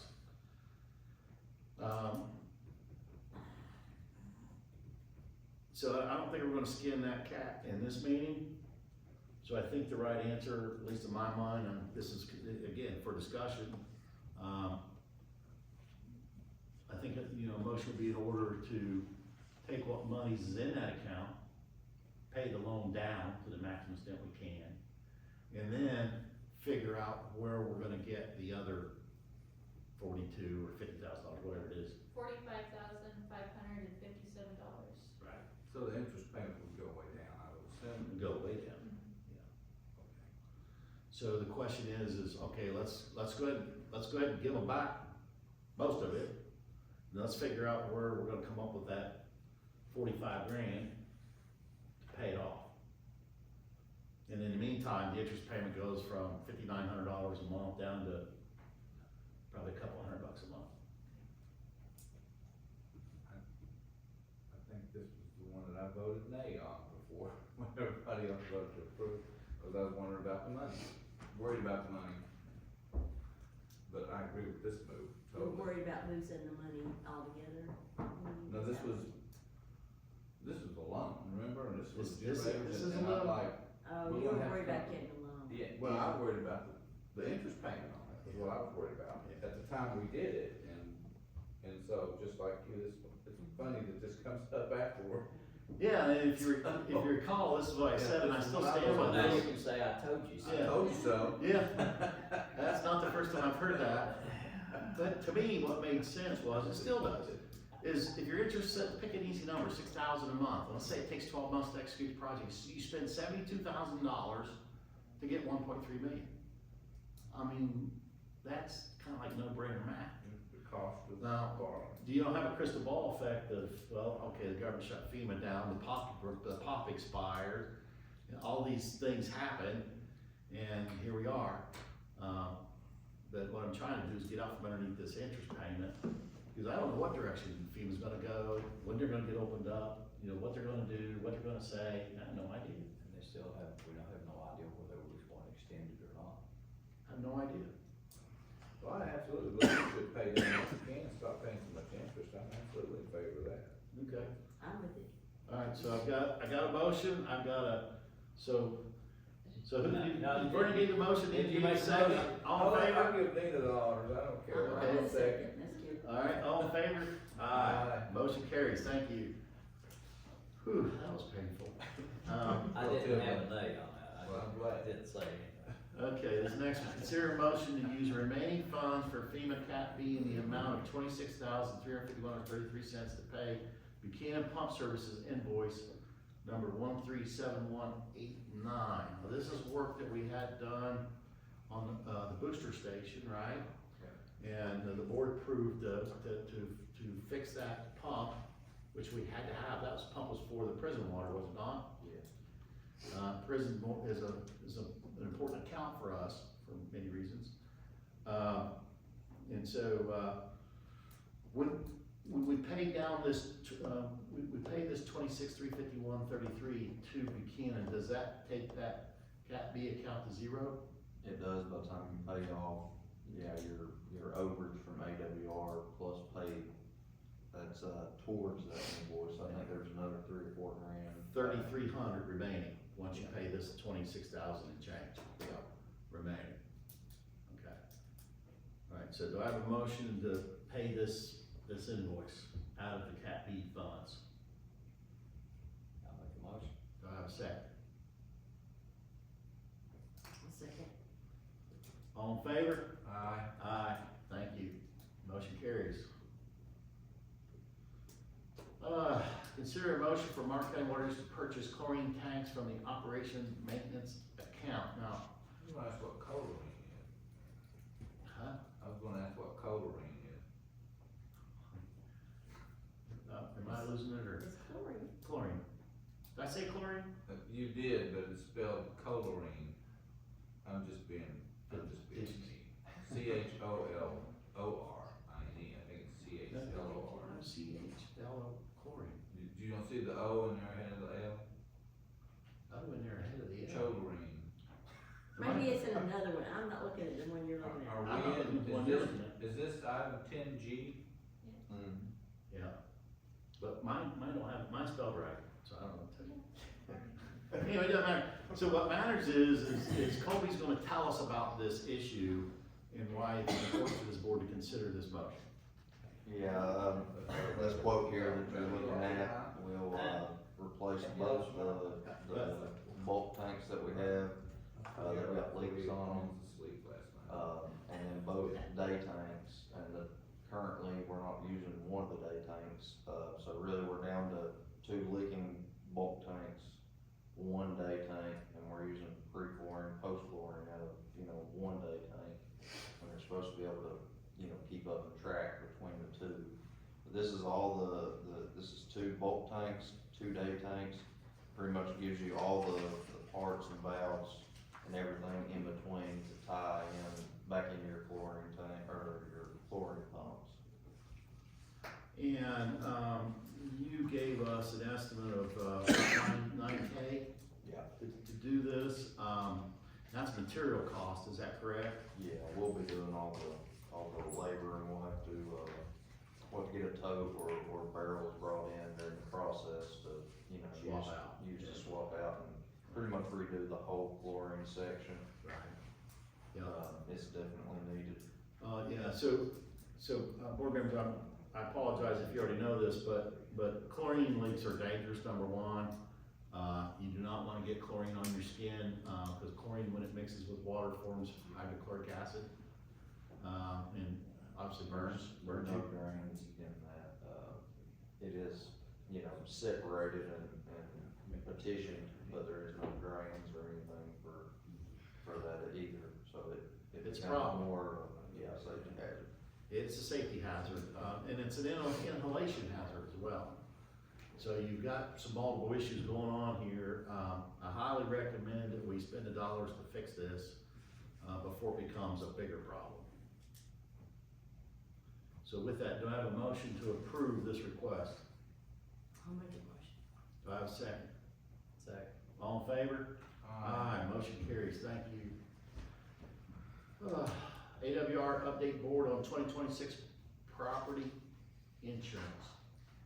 Yes, so we are looking at page 10H1.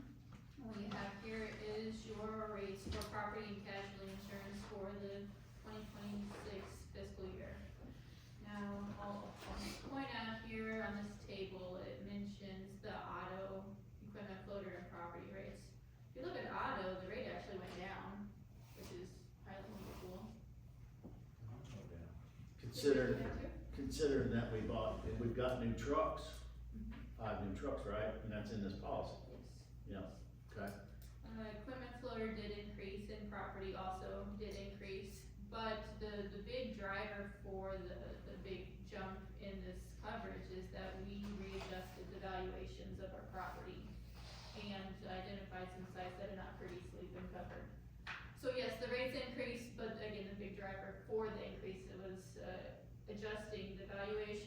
property and adding some missing sites. And then the next, is it 3 or 4 pages, is your full schedule of property, the description, the estimated replacement value, and then what kind of coverage that site has.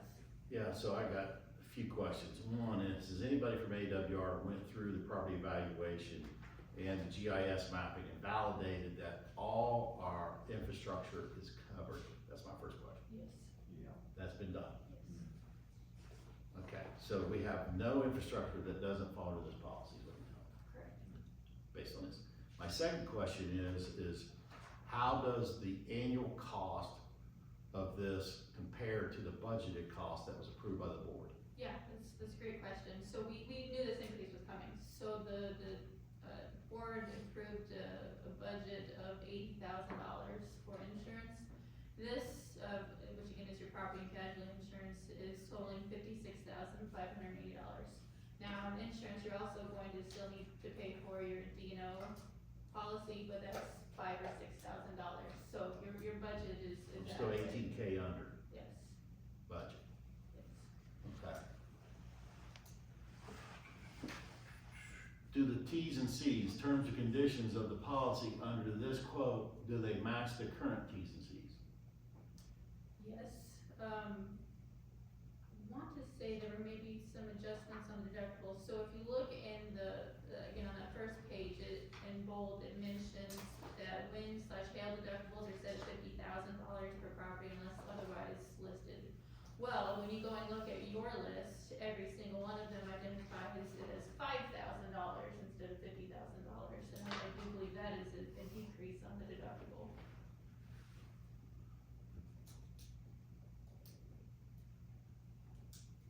Is it still at $100,000 per incident?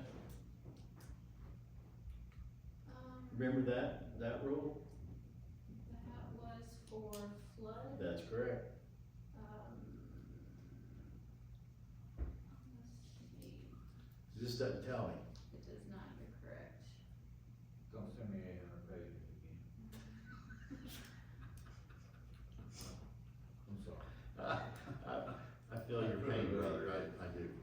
I don't have that in front of me, and I'd have to run that out if the deductible for flood has changed or not.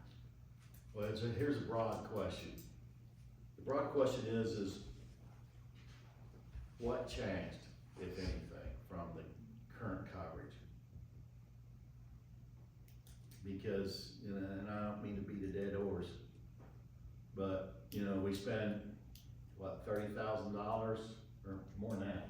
Well, this will be $56,000. Okay, so we spend $56,000, and how much did insurance pay on a $1.3 million claim from 2024? They paid $10,000? 2025, right, we're talking about flood? Yeah, February and April, yeah, 2025. Yes, it's. Total damages was $1.3 million, total damages between water and wastewater. Insurance paid 10 grand. Total. And we paid policy 30 grand, if I remember right. Yes, last year the policy was 33 or so, yes. So, I'm in the wrong business. yeah, then we go FEMA help with the rest, right? Well, Is helping? no, FEMA pays 75%, the Kentucky Emergency Management, state of Kentucky pays 12.5%, and then the district has to pay the other 12.5%. That's how it works. And I don't wanna get into all those nuances, but that aside, FEMA doesn't pay until they get a denial letter from the insurance. Insurance. And you have to carry insurance, something. Yes. You have to- So, why not just, does FEMA have a stipulation as to what the deductible can be on your insurance policy? Not that I'm aware of. I'm just throwing it out there, then increase the daggone deductible and reduce the rate, what's it matter, you're gonna get 10 grand on $1 million claim? For Pete's sake, it's crazy to spend that kind of money for insurance. Well, I can Now, appreciate, FEMA says you must have a deductible no more than this, that's a whole nother issue, but. the insurance that we have is what I classify as, I'll insurance? It's kinda like having health insurance, and the only coverage you get is if you're dying, then you got coverage, but if you're semi-healthy, you're always paying the bill yourself because you never meet your deductible. A million plus claims, pretty catastrophic to me. So I'll give you an example, let's say we have, God forbid, let's say we have a fire, and it wipes out the process, electrical fire, for example. You know, we've got, that's why we have insurance. Now, a lot of folks, are self-insured. Because it's cheaper for them to self-insure than it is for them to carry insurance. Because it doesn't pay back. But we can't afford to self-insure because to self-insure, you typically have to have so much money in capital set aside to cover these types of events that we don't. So you know, we gotta have insurance. It's just a question of the point you're making, what's the right T's and C's. So when do you have to have a response from us? I don't think this is just informational. So this is informational, so the policy is in effect. This is an update to us on what that policy is. What the costs are. Yeah, because the policy went in effect, if I remember right, January 1, 2026. But we're just now getting the, for a better term, final cost.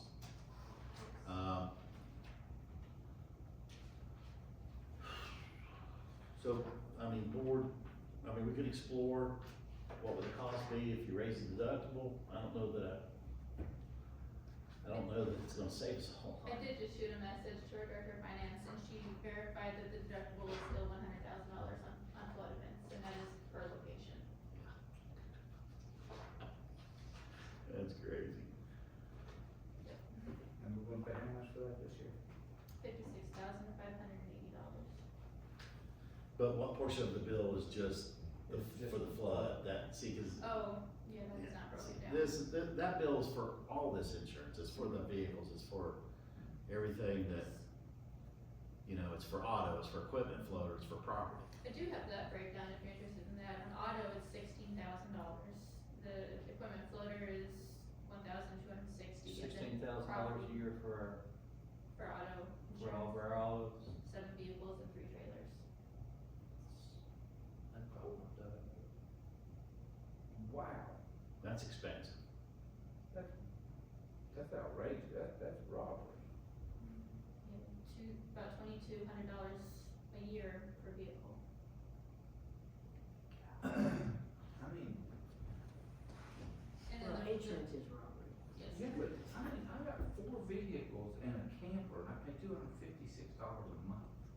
Full coverage? Full coverage, except on the one old Beaver, I have just liability on it, Who's everything that? else is full coverage. State Farm, Well, now you said $250 a month, $256. so this is $2,227 a year. So You said- take yours times 12, which is about the same, Yeah. so about the same. Where does 16,000 come from? 7 vehicles. She's talking per vehicle, so you gotta take your 250 divided by vehicles, then multiply it by 12. So, let's do this, we're not gonna change the world right here, right now. But what I would highly recommend, Vernon, if you don't mind, I mean to throw you under the bus, but, But I would. can you, Yeah. I thought you'd want me to reach the bottom. That I was getting ready to. would probably help more. More than that pen, I believe. What I think really needs to happen here is we need to do an insurance, evaluation, determine what aspects of the policy need revised. You know, for example, on flood, how much are we paying just for flood? And if you raise the deductible from 100,000 to 500,000, we already know they're not paying anyway, Exactly. so what's that do to our premium? You know, and then, on the vehicles, I pay, I have new vehicles, and I got full coverage, maxed out on coverages, and I pay about, $1,200 a year per vehicle, is what I pay. For new vehicles, expensive vehicles. And so, you're you're saying we're paying $2,200 a year per truck? That's crazy. I can insure a $175,000 Cadillac Escalade for that. 2,200 a year per truck. Right. So Vernon, can you please take a look at this insurance and let's figure out how we can reduce our costs, because we know the county, well, the district doesn't benefit from this policy. So how do we structure the policy to save us the most money, but give us the protection we need? That's the question. So can you send me the 1,000-page document to look through again? We need a breakout of the costs. We need to understand for each Have item. that in there, I assume, somewhere. I don't know that it will, but I will ask. That's what I'm looking for. You know, if they don't give it to us, then we're gonna, If your people, if AWR can provide that specifically, that's great. If not, then send me the policy so I can. All right. I'm gonna assume it's a declaration page, or pages, declaration pages, something that I can. Send you a, all right, thank you, I appreciate that. Let's move on to the next item, please, and, you know, so we'll AWR update the board on the Wickerfield property insurance claim. so does the board need a refresher on the situation? Please. So there was a situation, this was back in February, like it was February 11th. Where, a homeowner sustained damages, from, actually, I'm not even familiar with the situation, Colby, could you talk specifically about the? Yeah, we got a call, from over in town here that a hydrant had blown out and basically flooded the street and, you know, around, people's homes. Okay, so let's just stop there for a second. So, I wanna better understand hydrant blowing out. So, the valve failed on the hydrant, and the Valve. hydrant burst. The hydrant didn't burst, the valve, to the hydrant behind the valve busted under the ground. Now, what caused the valve to bust underground? This is back and forth between, you know, our warm and cold, best I can figure, or, you know, just a unfortunate freak thing type of deal. Well, let me ask you a different question. When you dug it up to fix it, was there a thrust block upstream of the valve? I don't know that they ever got down to it fully because they were able to shut the valve off. Well, did they not replace the valve? They didn't have to replace the valve, we'll have to go back and replace the hydrant. The valve was operational, it was behind the valve. So the valve didn't bust. Valve didn't bust behind the valve on the hydrant side. So when water flows towards the valve, and so the way a hydrant works is when you turn the stem at the top, the stem nut, the rod goes all the way down to the valve underground. There's a separate valve. So there's two valves. There's a hydrant valve. There's a valve built into the hydrant to Yes. open the hydrant, but there's a separate valve the hydrant is going to, that shuts it off. Okay, that was the Separate. T-handle valve? Yes. Okay. So behind that valve, in between that and the stem of the hydrant blew out, we were able to shut that valve off. So you shut off the stem valve, isolated the leak. Yeah. And then it's the pipe between so the hydrant, when they make it, it's flanged and it goes like this, comes up and it's your hydrant above ground. Okay, so I understand what piece failed. Yeah. And so you don't know what caused, now what depth was that pipe? Normal, you know, 40 inches? yeah, So that's the required depth? yeah, Okay, at least that deep, yeah. okay. And so after the T-handle isolation valve, the hydrant section failed, then water went into this yard. Now, is the hydrant and the main line, that's in the right of way? Yeah, it's right beside the street. It's in the right of way. Yeah. And so it's in the right of way and it's infrastructure owned by the water district? Yes.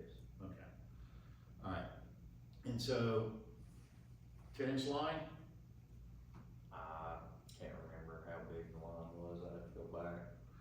It's on Blacktop, No, this is over here in Wickerfield. Wickerfield. I'm assuming it's at least 6 or 8 inch. 8, okay, so 8-inch line, blue, which means it dropped your water tank like in a heartbeat. Yes, except they were able to get it shut off within, 20 minutes, but yes. Yeah, a lot of water. Yeah, I think they estimated over 1,000 gallon minute. Oh, yeah. Cause it's at 225 PSI roughly in that area? Yeah. Okay. So then all this water went towards this owner's property. This owner's home has a crawl space, and in that crawl space is a hot water heater and a furnace, and it flooded that area. Yeah. And then my phone rings. It says, what he wants to do, right? And I said, do what's right and fix it. And that's what we did. Yeah. We ended up with a $2,750 hot water heater replacement bill and a roughly $5,000 some furnace replacement bill, right? Yes, that's right. Okay. Okay, and so with that, AWR rightfully filed a claim with the insurance. Insurance come out, adjuster come out and looked at it. And as I understand the letter, it basically said that AWR was not negligent, so therefore claim denied. Is that correct? Correct. Okay, so I got a few questions around that, and you're not gonna be able to answer them tonight, but that's okay. I wanna know explicitly in the policy where it's, by definition, there has to be negligence when infrastructure failure occurs and the insurance company doesn't cover us, explicitly. I wanna know in the policy where it explicitly says that. Because I'm struggling to get my head wrapped around that if we have infrastructure failure that's owned by the district, and if that failure causes damage, how does negligence have to do with it? That's right. And so, we need to go back to we want something in writing from them, and I don't want it from the adjuster, I want it from whoever their boss is, whoever can legally speak for them. But I want the exact language from the policy that they're citing to deny it. That's what I want. Yes, and I have already requested that, Okay. from the adjuster, but, we'll see what he comes back with to see if it needs to be escalated. Yeah.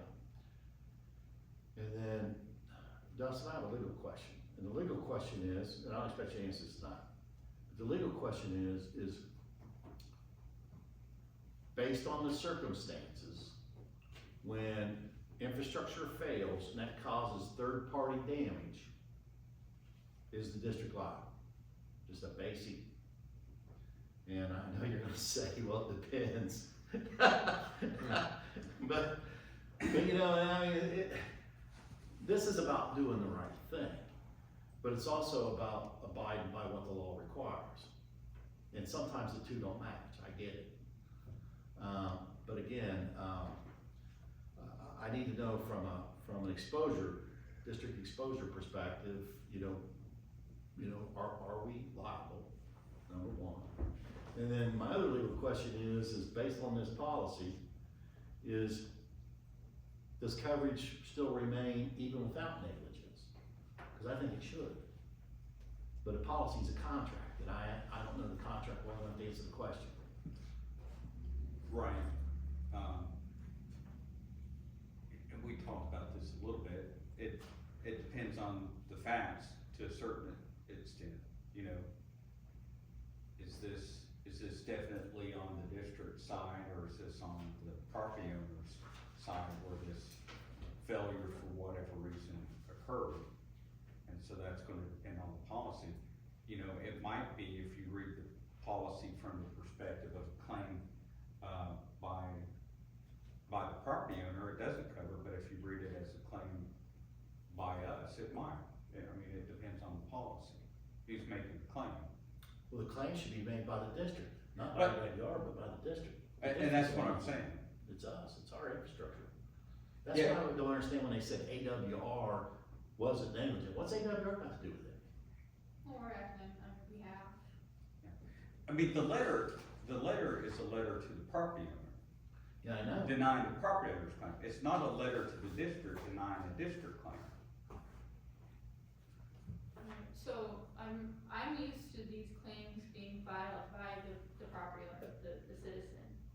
That's the normal process that I'm No, familiar with. no, it should be filed by the district. We're the ones that, Well, because we procure the contractors to take care of the situation, but generally speaking, again, the situations that I'm familiar with is the homeowner would do that, and then they would turn in their invoices to us and file a well, claim that way. here's how that plays out. I wanna share a scenario with you, because here's how it happens.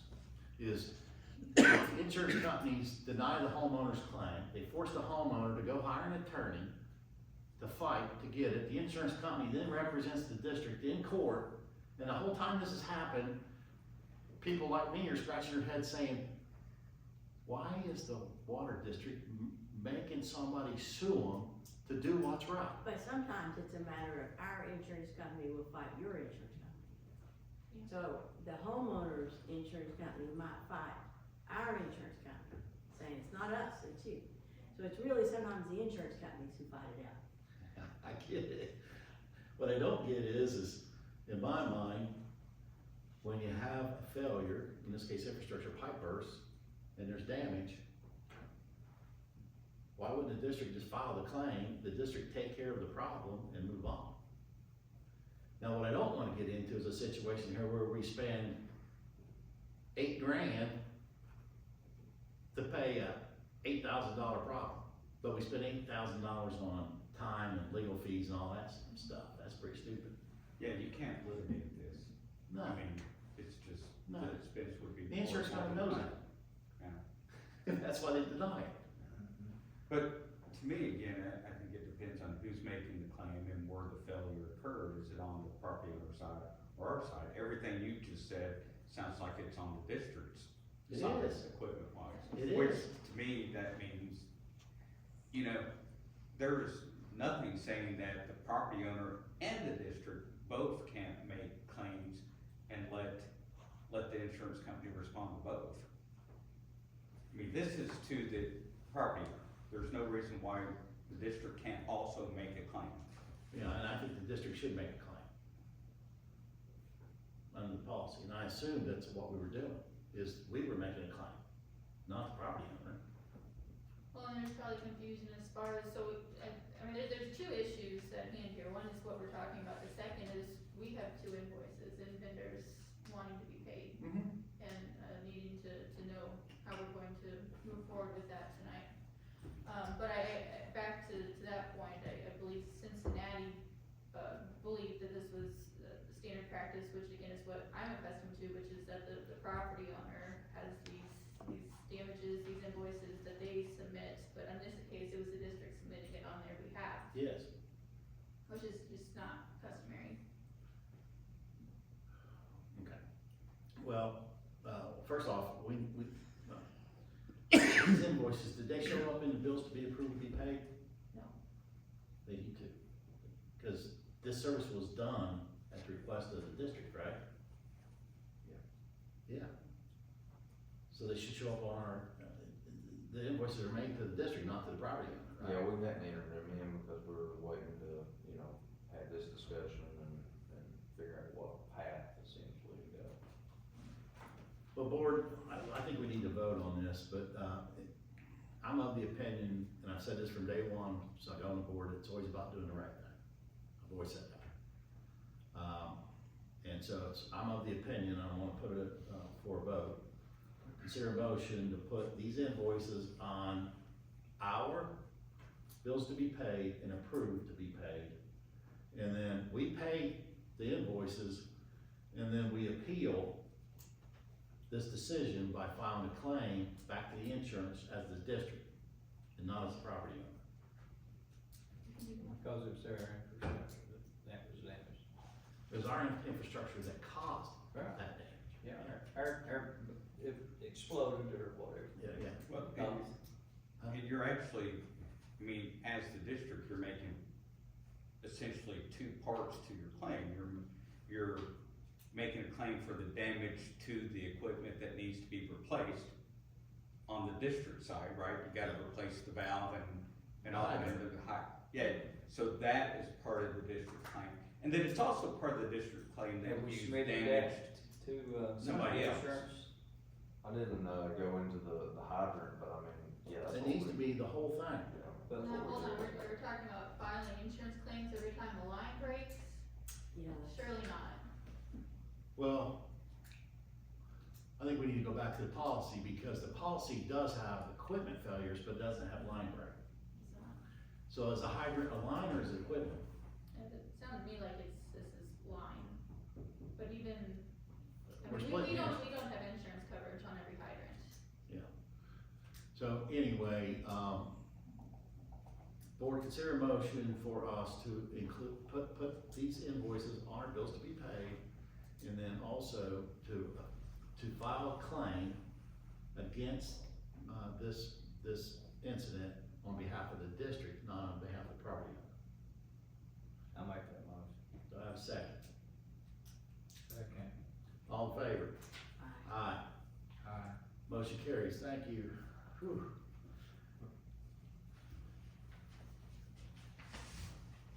AWR present 2025 draft audit. Before I get too deep into this, reason I'm laughing is it just gets better and better.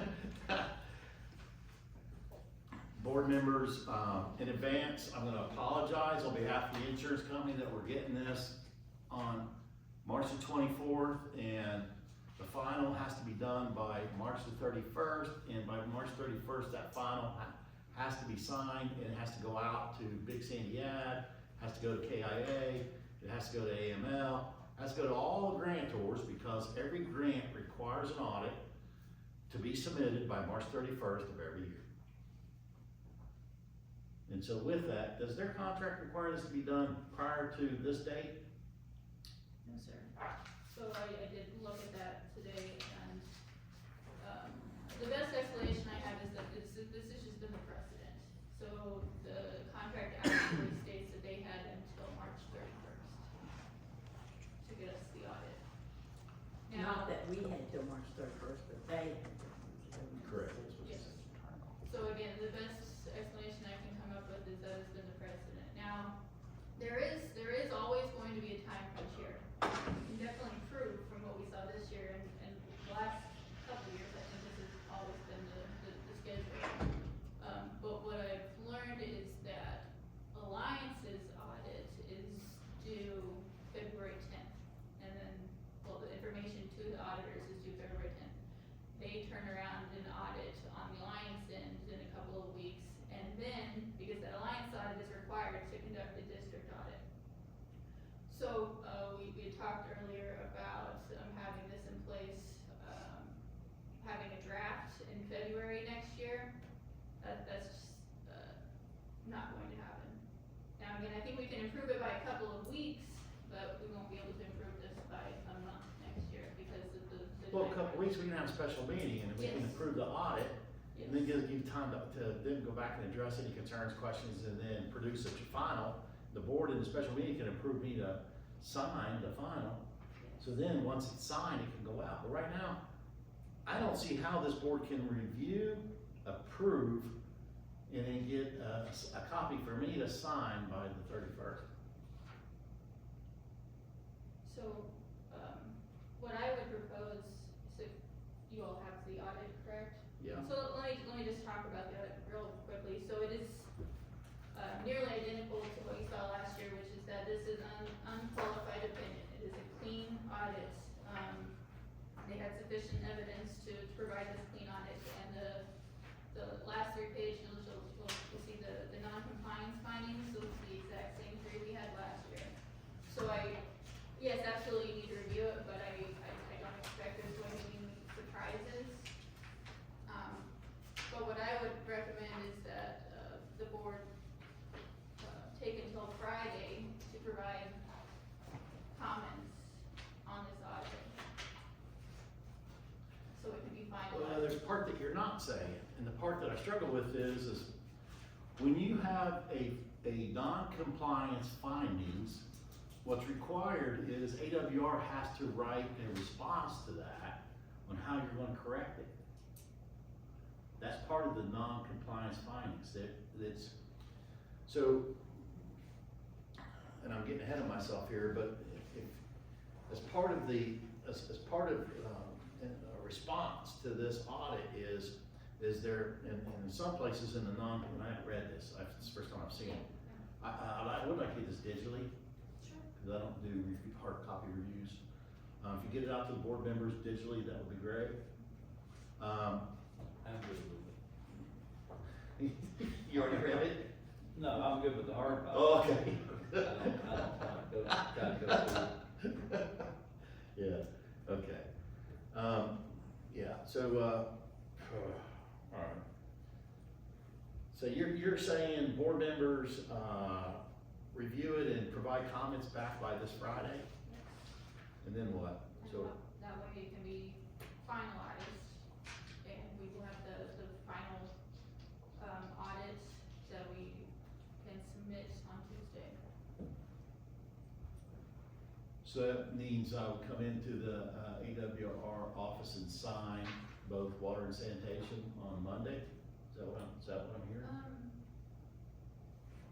So there's a signature on the audit page? I thought there was, last year, there was a place for me to, I had to sign a document, acknowledging the audit and the audit findings. Oh, there was an oath that you verified it, Yeah. yes. So yes, that And would. that oath has to go with the audit to all of the entities that I named. Yes. So, I would say that yes, that would need to happen Monday or Tuesday. And I look back and this is exactly what we did last year, and I reason to believe it's been that case, it's been that way for many years. But again, next year, I know we can improve it by at least a couple of weeks. No, actually, it hasn't been many years, cause it's only been since 2000, Since an audit has been in something place, started that's in true. 2020. That's correct. 2020, That's Actually, true, yeah. 2021 to be truthful, because 2020 was delayed. Yeah. The audit was. Oh, yeah. As far as, responses to the non-compliance fines, there is a section here where it has a management, what does it say, management comments, Yeah. report on compliance. So there's mention of here of the Kentucky W Waters grants, expecting to come through and how we think things are going to improve. Well, I understand that, but where I'm going with this is typically under a non-compliance, the entity, in this case AWR, who is managing the money, anytime there is a non-compliance finding, you would write a plan, and in that plan, it's corrective action plan for non-compliance, and you call out each non-compliance, and you talk about how you're gonna address it. And who is that submitted to? It normally goes with this document to, whether it be KIA or Big Sandy Gap, whoever the grantors are, they typically wanna know for non-compliance, what are you doing to address your non-compliance issues? And if it's something that you can't address, cause let's say it's like revenue driven, That's what it is. so then you say, well, this and this is going to improve the revenue status for the district. So therefore, this is no longer gonna be true next year, that kind of thing. Right. And I think that we have this in here because it does have in here, some district response to findings and again, I Okay, mentioned it's already in there. I believe so, take a look though, and then let me know if there's anything you think, well, and I guess that's the point of this exercise, is to make sure that everything here is sufficient and covers all the bases. But the three non-compliance items, the first one is that payments were not remitted in accordance with state statute. We're not always able to pay, invoices Within within 30 days. 30 days. And then the other two are related to, debt service requirements and bond coverage. Okay, so board members, are you gonna be able to look at this by close of business Friday. Any email comments back to Erica? I don't even know the answer to those. I'll work on it. I will. I mean, if the answer is no, we gotta get it filed, Yeah, I whether will. there's comments or not. Well, but so let me ask this, board members, do I We're just have, so glad to have audits, you don't know how many years. so board members, do I have the board's approval after I've reviewed this document? This board's approval to sign the affidavit that this document's true? Yes, Do I have that? I make that motion. Okay, do I have a second on that motion? I'll second. All in favor? Aye. Aye. I feel better now, I'll be the one going to jail. I feel better too. That's important, because I mean, we gotta test that this is, yes, We this gotta is true. remind Colby, cause he's the guy that will, We attest that this is that will be able to do true this thing. as far as to. It reminds me, Colby's the No. one signing it, he's the treasurer. There might be, something there that we wasn't aware of, and. Well, audits are necessary, for a lot of reasons, and which reminds me, once this audit's final for both water and sanitation, so I have to remember to say it in the sanitation meeting, this should be posted on our website. The public should be able to pull this up and look at it. Cause I want us to be transparent about the money, I want them to know what we're doing well, what we're not doing well, where we're struggling, they need to know all that. Okay, all right, moving on, cause we are really behind schedule. What? Yes, so consider a motion to convene into closed executive session. We need to discuss, the raw water case, the cold water project, Big City Ed, EOR contract issues, the 292 tank limit project legal concerns, which I think are going away, and the Kentucky W Waters 2024 applications and scoring possible complaint. Do I have a motion? Could we go with that, Ms. Moon, in 5 minutes before we? Sure, let's do that, and then we'll have a motion. Guest speaker. Yeah, thank you so much, Vernon, and thank you, Water Board and Alliance. I have a couple of updates that I wanted to share with you all when it comes to some of the work I got going on here in Martin County, and also with some of the work that we got going on with Martin County Concerned Citizens. First thing that I wanted to mention is that tomorrow, March 25th, at the local Martin County Cooperative Extension Agency office, say that 5 times fast, I'm teaming up with our local emergency management, Daniel Howard, the Ag Extension agent, and some other community partners to bring a workshop around disaster preparedness. I've been working really closely with some folks at the University of Kentucky supporting a after action meeting and after action report regarding the floods of 2025. And also just having a space to be able to share this report out to the community members when it comes to what went well during the disaster that happened here in Martin County, when it comes to responding, and what were some challenges around responding to the disaster. And the local emergency management has been supporting the input of this report and wanted to share with the public regarding how we are moving forward as a community, how to be more disaster prepared. And Daniel Howard is doing a presentation regarding how we can internally in our homes prepare for our emergency events on a budget, on an affordable manner. And then I will be hosting a hands-on activity with any and all residents that come.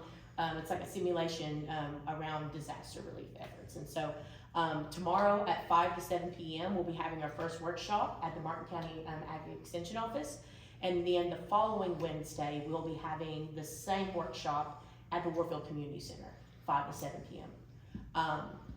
And wanted to invite each and every one of you, if you're able, to come and attend and bring your ideas, vision, and just your thoughts to the table, especially when it comes to thinking about our system from a water infrastructure lens and how we need to be proactive and prepared when it comes to infrastructure for water and sanitation for all. So, yeah. Any questions or comments on that first one?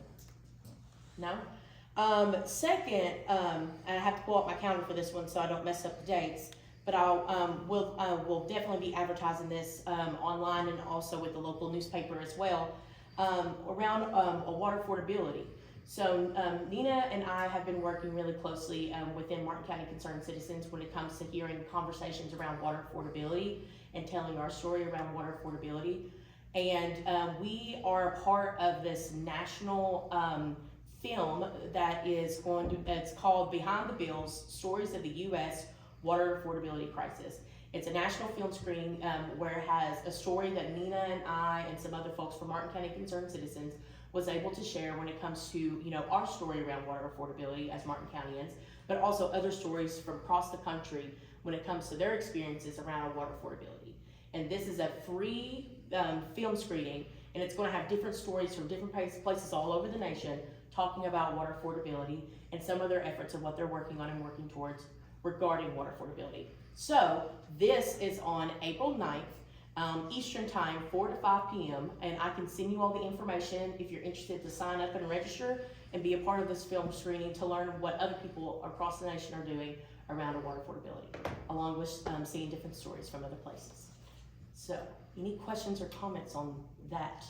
So if we can't participate, is the byproduct of those interviews and process gonna be published? So, so there will be probably, I have to talk with the folks producing this event, but there'll probably be some form of screen recording of the whole hour session that we'll be having of this film, all these different films. And then also there will be kind of like an output of like information that we can tap into when it comes to what other states and other people are doing when it comes to tackling affordability from an infrastructure and a consumer side. Yeah. Where will we watch this? It'll be on Zoom, and I can send everyone the registration link, and I plan on doing some advertising on this next week. It's on April 9th, 4 to 5 p.m. digitally online. Yeah. Questions? Thank you. All right, thank you. That's all I got for now.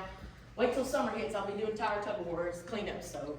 I wanted to mention something too. When we have that sign-up sheet, you know, the Board of Education has, when you sign up, if you wanted to speak on anything in the agenda, you can say, I'd like to speak at this time. And I was just wondering if that might be a possibility. Cause like somebody might have wanted to talk about this, you know, whatever we might be gonna talk about, and we won't wanna have to wait till the end. That's a good point. So They have to sign up and say, I wanna talk about. So we need to change the sheet so that, is it a general discuss topic, general question, or general statement? Because sometimes people want to ask questions, sometimes they just want to make statements. Yeah.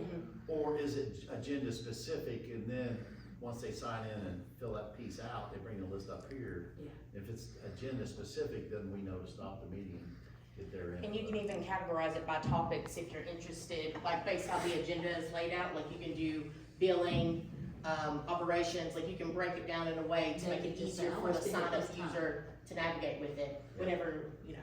Yeah, so is that something we can do to that, when people sign in, they can put, you know, Thinking is it, agenda or non-agenda item. right, and it's agenda item, say what agenda item. Yeah. Yeah, thank you. Of course, no problem. Perfect, thank you, yeah, it's, I'm all for engaging the public in hearing from them. So with that, and I'll try to make this as painful and as brief as possible, but do I have a motion to convene into closing executive session? Painful as possible. Painful as possible, I said it Right right. back here, y'all. Bye, everybody. That's a little scary. I make the motion. Do I have a second? Second. All in favor? Aye. All right. When I Motion direct carries. them No, it's all good. You good, Dana? I'm good. Okay, good. The light goes off itself, it goes off itself. It's one of those fancy lights. Yeah, the one rescue team. One man rescue team. I'll have to come find you. So we on? So that, can I get a considered motion to close the executive session? Motion. Do I have a second? Second. All in favor? Aye. Thank you, and, as an outcrop or a byproduct of the executive session, the board has asked me to put forth a motion to consider the board to approve our board attorney Dustin to draft a letter to HUD specific to the cold water project. Board members, do I have a motion? So moved. Do I have a second? Second. All in favor? Aye. Motion carries, thank you. I make a motion to close. Close what? So we have a motion to Adjourn. adjourn. Second. All in favor? Aye. Aye, motion carries, thank you. So with that, You're asking who made it? that will go into, the sanitation district board meeting. With that, I'll call the meeting to order. Board members, you received your packets. Is there any discussions around the minutes? No discussions, do I have a motion to approve the minutes? I make the motion. Do I have a second? Second. All in favor? Aye, motion carries. Review consideration of financial reports. Yes, sir, page 3A1 is the start of your balance sheets. Total cash is healthy, and $89,834. Another item to point out here is your disaster relief fund is currently sitting at $539,345.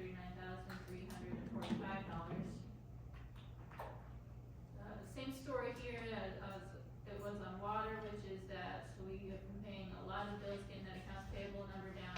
So last month it was, $576,000, so we paid a lot of bills, month of February.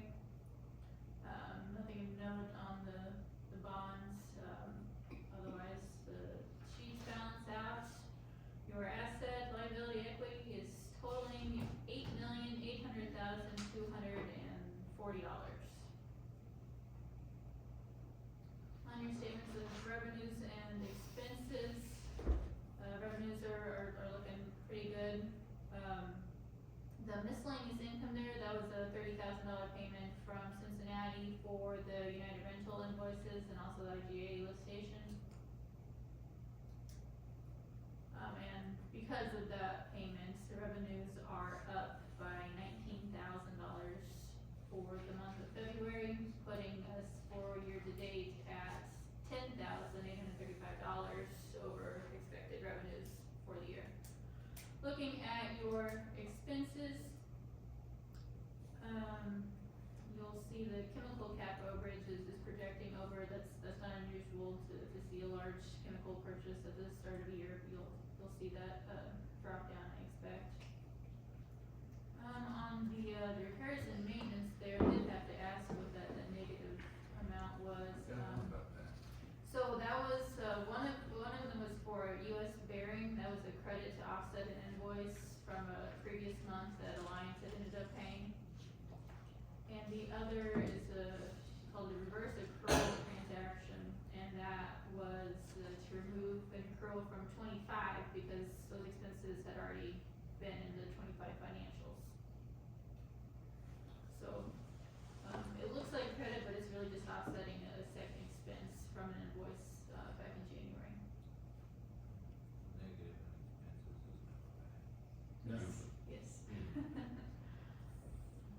So yes, expenses for the month of February were down quite a bit, down $8,919 from the budgeted amount, and for year-to-date, again, expenses were down a little bit to $3,616 for the year-to-date, so, really looking pretty good right there.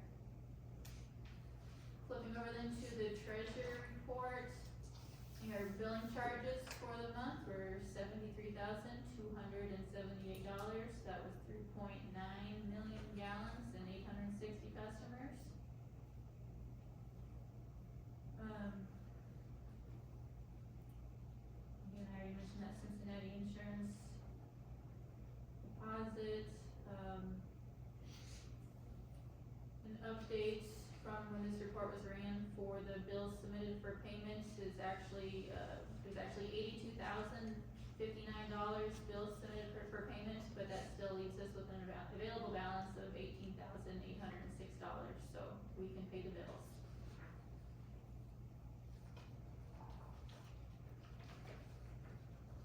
I did not see anything to point out necessarily on the summary of cash and investments there on 3A5. Okay, do we have a motion to consider approval for the treasurer's report? I make that motion. Do I have a second? Second. All in favor? Aye. Motion carries, thank you. Review and consideration to approve other financials. On 3B1 is your billing summary. Again, we have a count of million gallons. 3B2, looks real nice. This is the outstanding vendor debt, and the big jump down there was thanks to FEMA funds. We were able to make an additional alliance payment. So that's the healthiest looking amount I've seen on that graph, and I couldn't even tell you how long. So when you say FEMA funds, to be clear, it's Cat B funds. Okay. We're not allowed, well, currently, we should not be spending, any monies from other funds other than Cat B for operations until your Thursday meeting and you work out those details. Yes, sir. And the reason we can do that is because those were actual costs. Correct. That we paid out of pocket, that they're reimbursing our account for. Yep. Okay, on 3B3, here's their accounts payable report, so you can see how we arrived at the 370,000 amount for AP. It does reflect currently a refund on the repair and chemicals. You do not see 25 repair cap overage because it was in fact a refund, which is noted. Let's see, what was that amount? There it is. The year-end repair chemical limit refund was $4,320.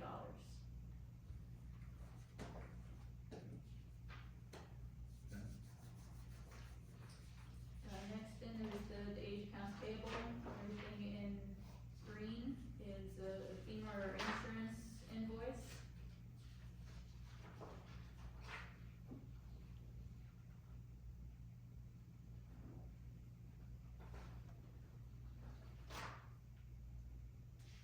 Any questions on anything you see in the age report? So.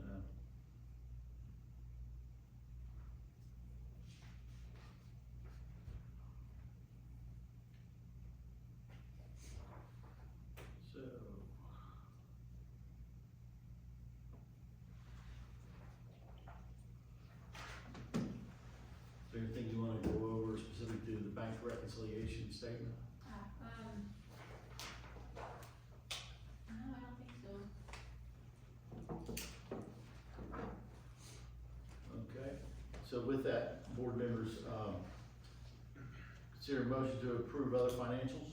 So moved. Do I have a second? I'll second. All in favor? Aye. Motion carries. Review and consideration of approved bills. So on 4.1, you have your list of bills for consideration. A couple items to note here, first of all, the number 9 wax bond, that is a FEMA expense. And then we have an additional invoice to add to this list. It's going to be the NAC heavy equipment. And this is a draw on the INS project for $13,200.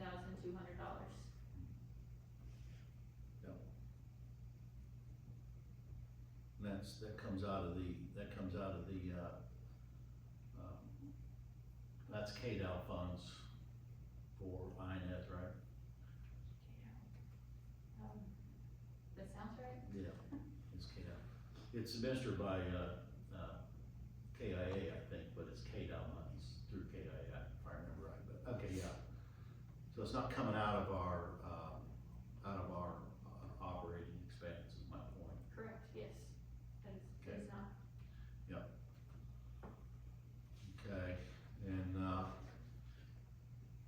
hopefully in, 30 more days, we'll have some good news and we'll see these, all these other accounts. We'll be having some discussion around all these other accounts. So, all right, so do I have a motion to approve, the bills to be paid?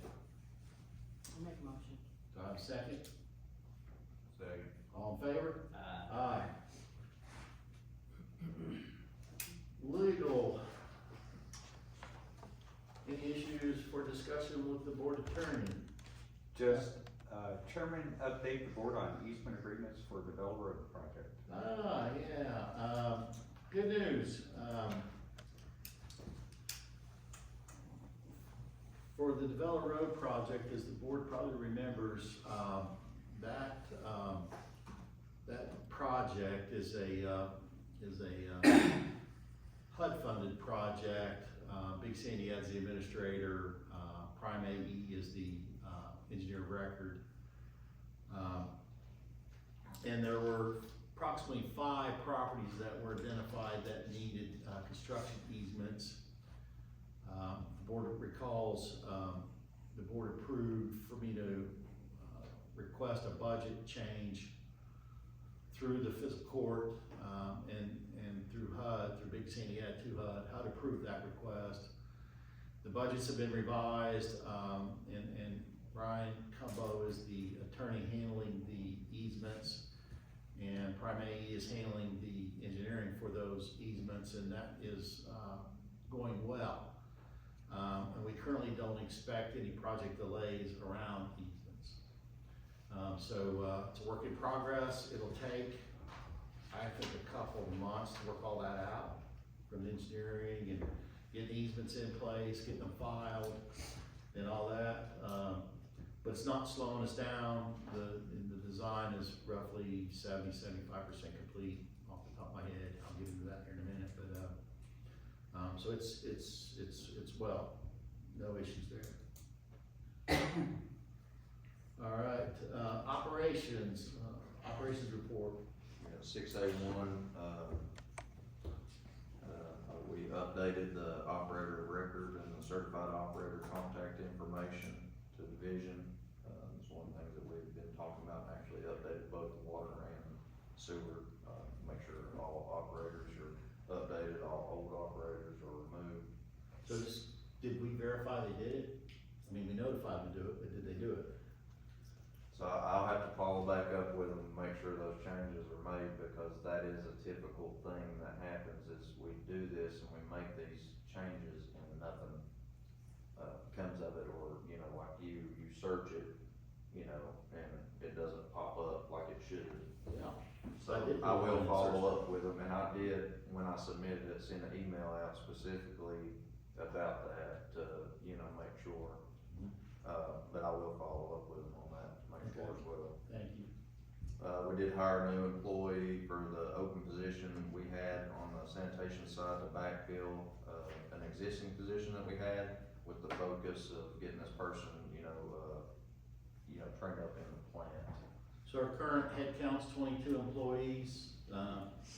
Is our current head count? Yeah. Okay. So we're fully staffed, my point. Yes. Okay. Wastewater treatment, pontoon floating mixer, at Inez went down. I do have, I was waiting on one more, solution from United Rentals, but, I've got an option from US Bearing, to repair one of our pontoons, from Buchanan, and then I've been working with United Rentals, sending them specs with the ditch and things to find, you know, for them to come up with a solution as well. Should have that by tomorrow, so when I get that, I'll run that by you so we can. Yeah, so refresh my memory, to repair was like $7 or $8 grand to So repair it? on one of the pontoons, we got 2 different types of pontoons that we got from 2 different districts. Right. On one of the pontoons, we sent to Buchanan, and it was basically just purchase a new motor for that. I think it was only a 7 horsepower or something like that off memory. And that was around $7 grand. On the other hand at US Bearing. Was it just a motor for $7 grand for how many Yes. horsepower? For like a 7.5 horsepower. No. Yeah. So anyway, on the US Bearing side of things, we needed to replace, they went through and quoted out everything to replace the, shaft bearings and all that, and that's got a 20 horsepower motor that's good on it. And what was that? That was around close to $6 grand to replace everything. So they're doing more for 6 when the replaced motor was 7. Yes, and as you know, we've had issues out of the The bearings. 7.5 horsepower motor's like $750. Yes. $1,000 per horsepower. In this case, yes. But, I've also been working with United, and they've provided me some drawings of some different aerator solutions that they have for us to, didn't act like they had anything to rent, but they had purchased, aerators, and so I've asked them to come back with all the specs of it, and, They said they wouldn't rent it, they said they got equipment, but they won't rent it? that's what they said. Send me the specs and I'll call. Yeah, I will, I'll follow up with that on you. We but I don't need- wanna buy, no, Yeah, and I need to make a decision, you know, on that yeah. as soon as possible. Yeah, so the board's up to speed. Colby had called me and said, hey, it's $7,000 to do this, it's $6,000 to do that, and I'm thinking, well, we only need, something to work until June, and in June, phase 1, INS plant rehab is done. So we're only talking a few months here, so why spend the money to fix a piece of equipment if you're only gonna use few months? It makes no sense to me, it's cheaper to just rent something, Yeah. and that's how this all started, so. Yeah, we're trying to basically get to the point of, like you said, get us to the finish of the IMS plant. Yeah, just send me the equipment and the specs on it, and I'll make a phone call. I think I can change their mind to rent it and not sell it to us. Okay. Alright, we provided the sludge estimates like Tim was talking about, you know, for the drying beds and the sand beds, you know, specs of, you know, kind of idea estimates so that he could gather that up. Tug Valley wastewater treatment plant quote, I've actually got in here, that's for a contractor to come out and do some repair work, but once we get there, I can, I guess, explain that a little bit more. I passed my wastewater treatment class 2 exam. Good job. All right. Sounded kinda like real low profile. Yeah. I didn't realize where I was going on that. I didn't want to toot his own horn. I don't take my own horn here. We don't have any grinders out in the system. Repair, replace 2 sewer laterals and rebuilt check valves at State Highway Garage and Ernest Porter Drive. We repaired a 3-inch main sewer line at Billstep Bottom. And on the bottom here, I kinda put, you know, some of the received, from the time that I, you know, typed this out. We received the second shipment of the E1 grinders, from that initial order. We received the Riverside Duplex lift station full replacement pit and components, which we'll be putting in this week or at the start of next week. And then received the new pump at Riverside Lift Station, which is that $8,000 invoice that you see in this list of bills. And the total number of E1 grinders we ordered was 75, right? That's right, and that's the total of the first order. I've not, made the second order since we, you know, discussed it last time, but, yeah. Okay. 6A2 is your plant operations. We did pass all the E. coli's at INES, but, you know, without this, you know, this mixer and stuff, you know, obviously we're gonna have. Without oxidation, you don't have treatment. We're pretty septic at IMS right now until we get something in place, and we've been pushing all the vendors to get us something back, but like I said, we'll make a decision by tomorrow and get that moving as fast as possible. 6A3 is your work orders, service calls, summaries. 6A4, repair expenses ending in January, sitting at $4,017 out of $56,700 for repairs, leaving us at around 7%. And then chemicals, like Eric had mentioned, sitting at $9402 out of the $25,750, sitting at 36%, but we typically order in, you know, 3-month periods. So that's why you kinda see that. And like I mentioned earlier on the water side, I've got my guys tracking. That way I can kinda get better estimates for future. Now, let me ask you a question, on the, let's just devil's advocate, assume that we can't rent a piece of equipment to do the oxidation, and we have to do the $6,000 repair. Do we have Cat B money available to us that we can pay for that repair? Yes, I will after, you know, if we, so, let me look at let me give you an exact, that way I can tell you. Cause I'd like for the board to consider and approve a motion That is true. on this issue, so that we don't have to wait until next month to solve the problem. It's important for phase, or for where we, keeping our chemicals to where they're at, the same type, without having to change it back to chlorine and stuff. No, this is, so that I mean, we have to keep it our results coming back clean, don't we? Yeah, but what this is to repair the oxidation ditch mixer so we can aerate, so that the microbes will do their job. And so we can start beating, well, I'm gonna say so we can have better treatment. We're not gonna meet the discharge standards until we complete phase one, and it's phase one, and then we'll be.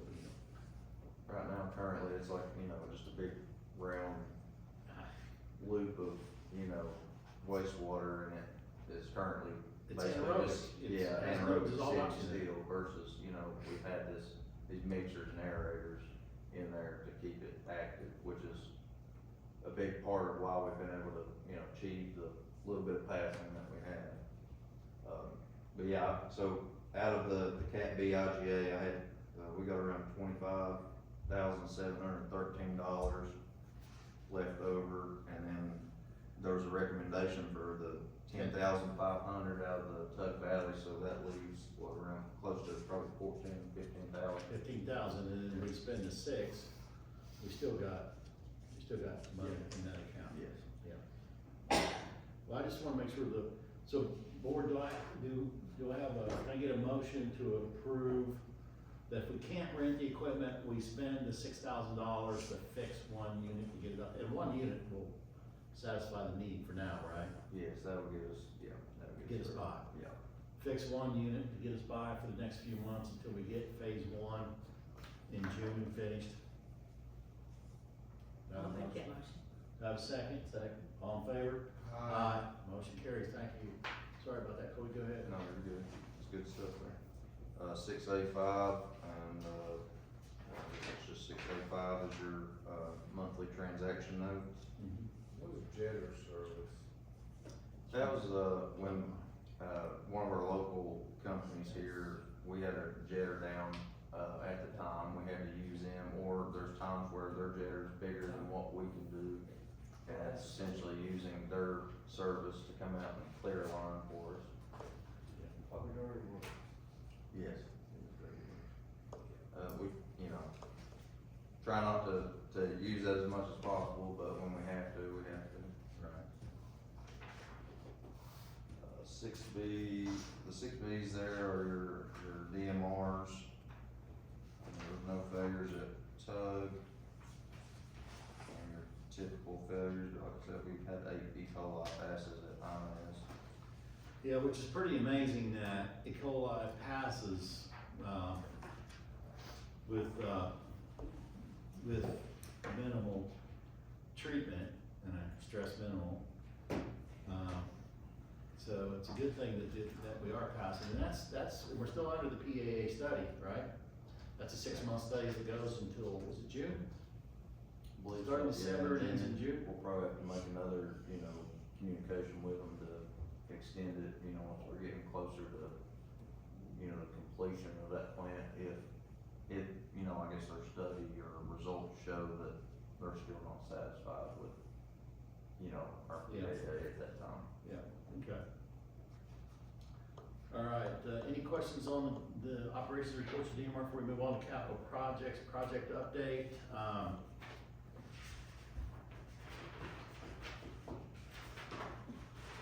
So, the INS wastewater treatment plant phase 1 rehab, as you know, the design is done, the permitting done, the procurement's done. All we're waiting on now is the aerators to come in. They're scheduled to come in June. They'll be installed. Now, one of the things that happened last week was NAC, who is the contractor performing the work, they came out and got in clarifier number 1, and when they got down in there and started looking at what was gonna be necessary to repair the rake, sludge rake in the bottom, they determined that the metal that's down there is so corroded that they can't weld on it, they can't attach anything to it to fix it. And it was a repair line item in the contract of $5,000. And so I had the engineer of record issue NAC a stop work on that line item, because I don't want them spending that $5,000 when they can't do the repair, there's no sense spending money against it. And we can use that $5,000 for something else. But I asked AWR to reach out to the equipment manufacturer of record. I made a call and an email, never responded back, but I'll try to reach out and keep following up with them and get up with CMC said they had pretty good, communications or contact with them, so. Yeah. And the way I want you to sell that, Colby, is they normally charge a fee of like $3,500 to come out and do an inspection. But if you tell them, this is for INS Phase 2 work, which it will be, they'll do it for free. So you need to dangle that carrot and tell them it's for INS Phase 2 work, future work. Yeah. We need them to come out and do an inspection on clarifier number 1 only, and give us a report on an inspection report. And the engineers will then use that report to determine corrective action under Phase 2 project. Perfect. And so, timeline on that project to be finished, they're gonna show up in June, by the end of June they're done, and that project is finished for Phase 1. And then the sanitation extension to Bella Road to Kentucky Highway 3, that design, like I said, is about 75–80% complete. It's ready to go to permitting. We've got some things to work out. I know I reviewed the design and I marked it up and gave it back to Prime AE. I've asked them to, in the design they excluded the hookups of existing customers in design drawings. They didn't show that, which they need to. And also they didn't identify future customers. And so we've got letters out to future customers, right? We did, yeah. Okay. And then you also provided Prime AE with a list of current customers so they can show it on the drawings of who's getting reconnected. Yes. Okay? And then I also asked them to address some other engineering issues in that design for which they're going through and fixing, but it's still a work in progress. And so it'll go through, it'll take 2–3 months for permitting, finalize, and go out to bid. I don't expect it to go to the field until fall of 2026, and that project's gonna carry into 27. It's one of the few projects we got that carries into to 27. Now the good news is, under the sanitation plan, board members, I sent you out I believe it was a link to the sanitation master plan. It's a 221-page document. It has it's well done. I've been through it I've marked it up probably 4 times now.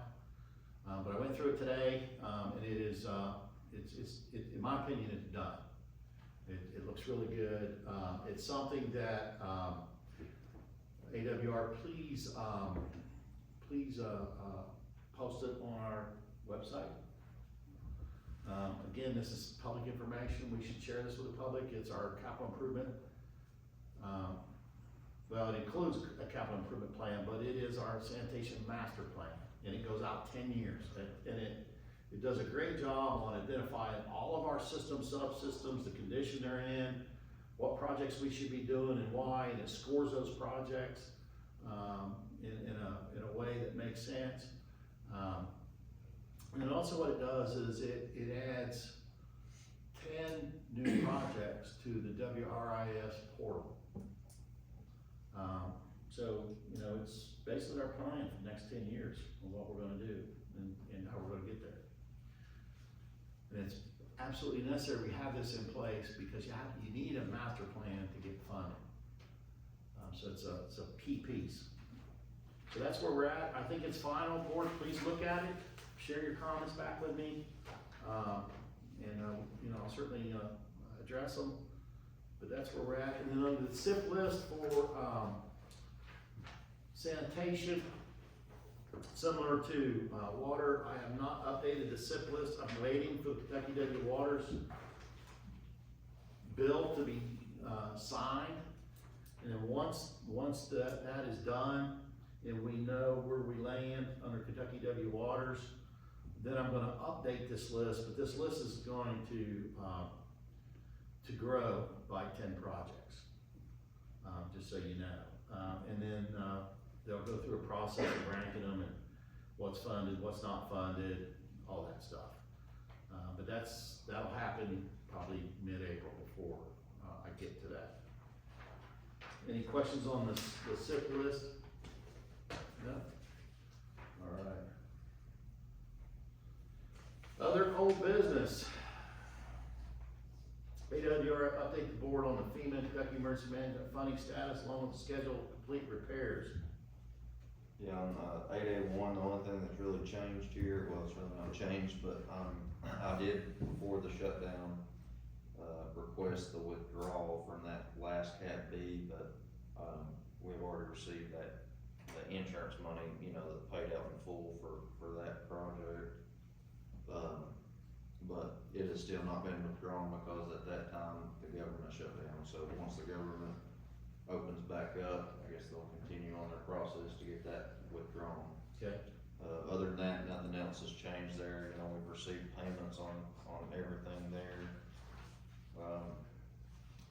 Mentioned in the ops report of what we've received, everything else across the board has been ordered besides,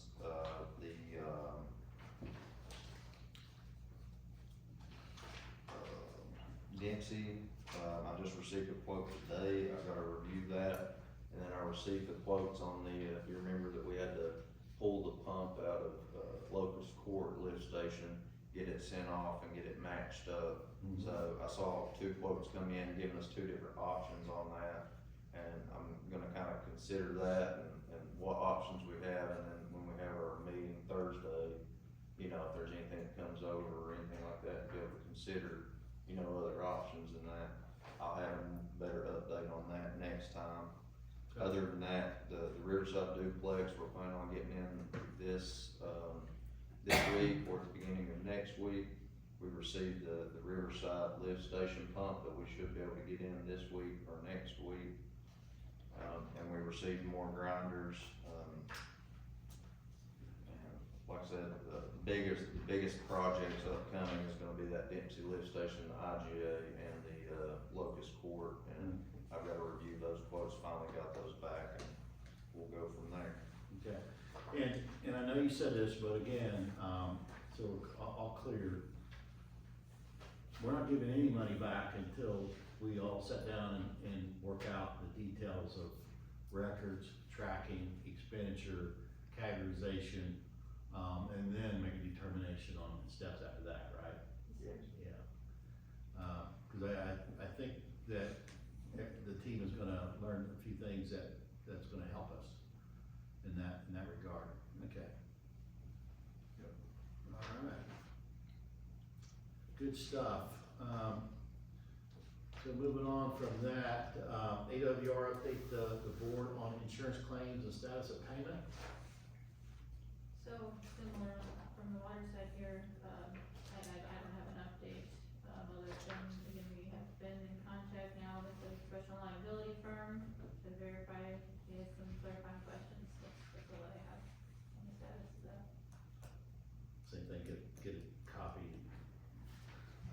Same drill, different district. Okay.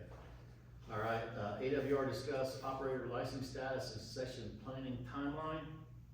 Yes, the big news there, Colby already tooted his own horn there, so that was really big for us. And then you are scheduled to go. April 30th. April 30th. Along with, another, operator to take his collection on April 30th when I go. So assuming Colby passes, we will have, 2 people on both collections and wastewater to cover the requirements. Well, you'll have one class 2, which is required, and you'll have, assuming this other person passes, a class 1. Well, we also have Michael Euler. Well, Michael already has his class 2, that's right. Yeah. Okay, collection. Yeah. But, yes, we will work on the succession planning that you requested on this site as well. All right. All right, Chairman, update the board on the FITA work to identify funding sources for Martin County Sanitation District SIP projects. Same thing here. FAHI has identified, future grant opportunities. They've listed them out. I went through the list last night and looked at it, and depending on how Kentucky Water shakes out, we may We may have to do some shuffling with what they're currently proposing, cause what they're proposing has some Kentucky W Water stuff in it. If we do better on the Kentucky W Water side, then we can do other things with what they're proposing, but my point is they've identified several projects that fall within the current grant opportunity guidelines, that they wanna pursue. And so there'll be more information forthcoming once Kentucky W Waters is defined. Chairman, update the board concerning the RD grant application for INS Phase 1 project options B and C. Board, if you recall, last regular board meeting, you approved me to work with Big Sandy Ave on trying to get INS plant Phase 1 options B and C, a grant approved under the RD grant. I had an opportunity to look at that grant, and it requires a full-blown engineering review and evaluation, which would probably cost us about $4,000 or $5,000 to do. And then there's no assurances that after you do all that, that you're gonna get anything. And it makes no sense to me to even pursue that grant for options B and C sums like $47,000. So we're gonna spend $4,000 to try to get 47 with no guarantee. And the paperwork is tremendous. I mean, it's a lot of work to put that grant together. So my recommendation to this board is for consideration and approval is to not pursue that grant. And include options B and C that's under Phase 1 INS plant under the Phase 2 work, that we have monies to do. That's so do I have a motion to approve that approach and not do that, that grant pursuit? Or I'll I second second. Whatever. So all in favor? Aye. Motion carries, thank you. Yeah, I could not justify all that. Okay, so AWR update the board concerning legalities of accepting check, cashier's check, or money order only, no cash for tap installation in accordance with AWR internal control policy. I have, forwarded that policy, Dustin, to you Oh. for your review. Thank you.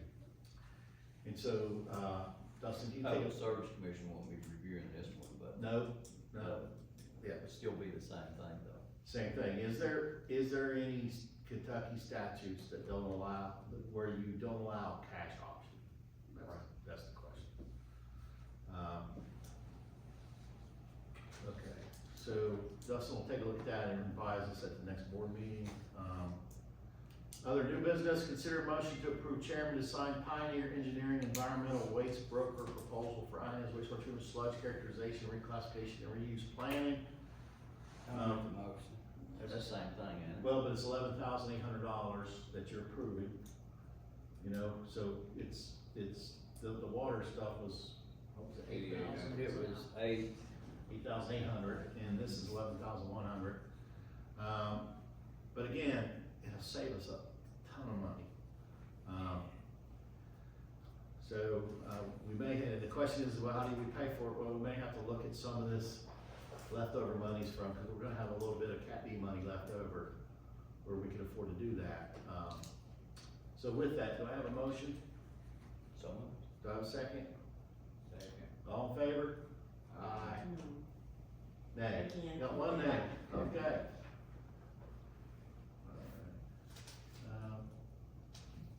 Consider a motion to approve chairman to sign Fight Inc. technical assistance agreement extension for another quarter, and this would just be for one more quarter for April, May, and June only. The cost is $1,500 per month, for a total of $4,500, and that's so I can continue to work with them to get this grant stuff done and finished. Now again, I will come back to this board for applications. The applications are a separate cost, it's not included in this, grant research. But again, it's the same principle, if we don't, they're already operating, they're looking for grants, or they have some key. And They already have some stuff identified, teed up, but the problem is depending on Kentucky W Water shakes out, they may have to go back and look at different projects for the same grants to see if they qualify.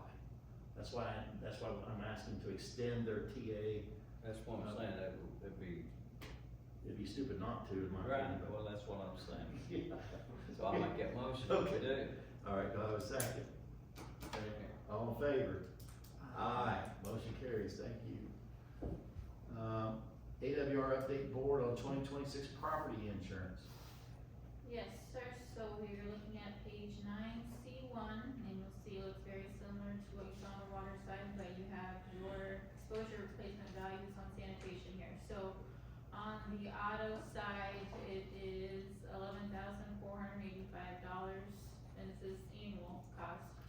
Okay, so let's just stop for a second here. So 2026 rate per hundred of value of unit rate. So we have 4 vehicles, right? Those four vehicles are pretty much beaters. They're beat up trucks. Right? I mean, they're in bad shape. Colby, what's? Yeah, you besides, see those besides four? the pump truck, probably, yes.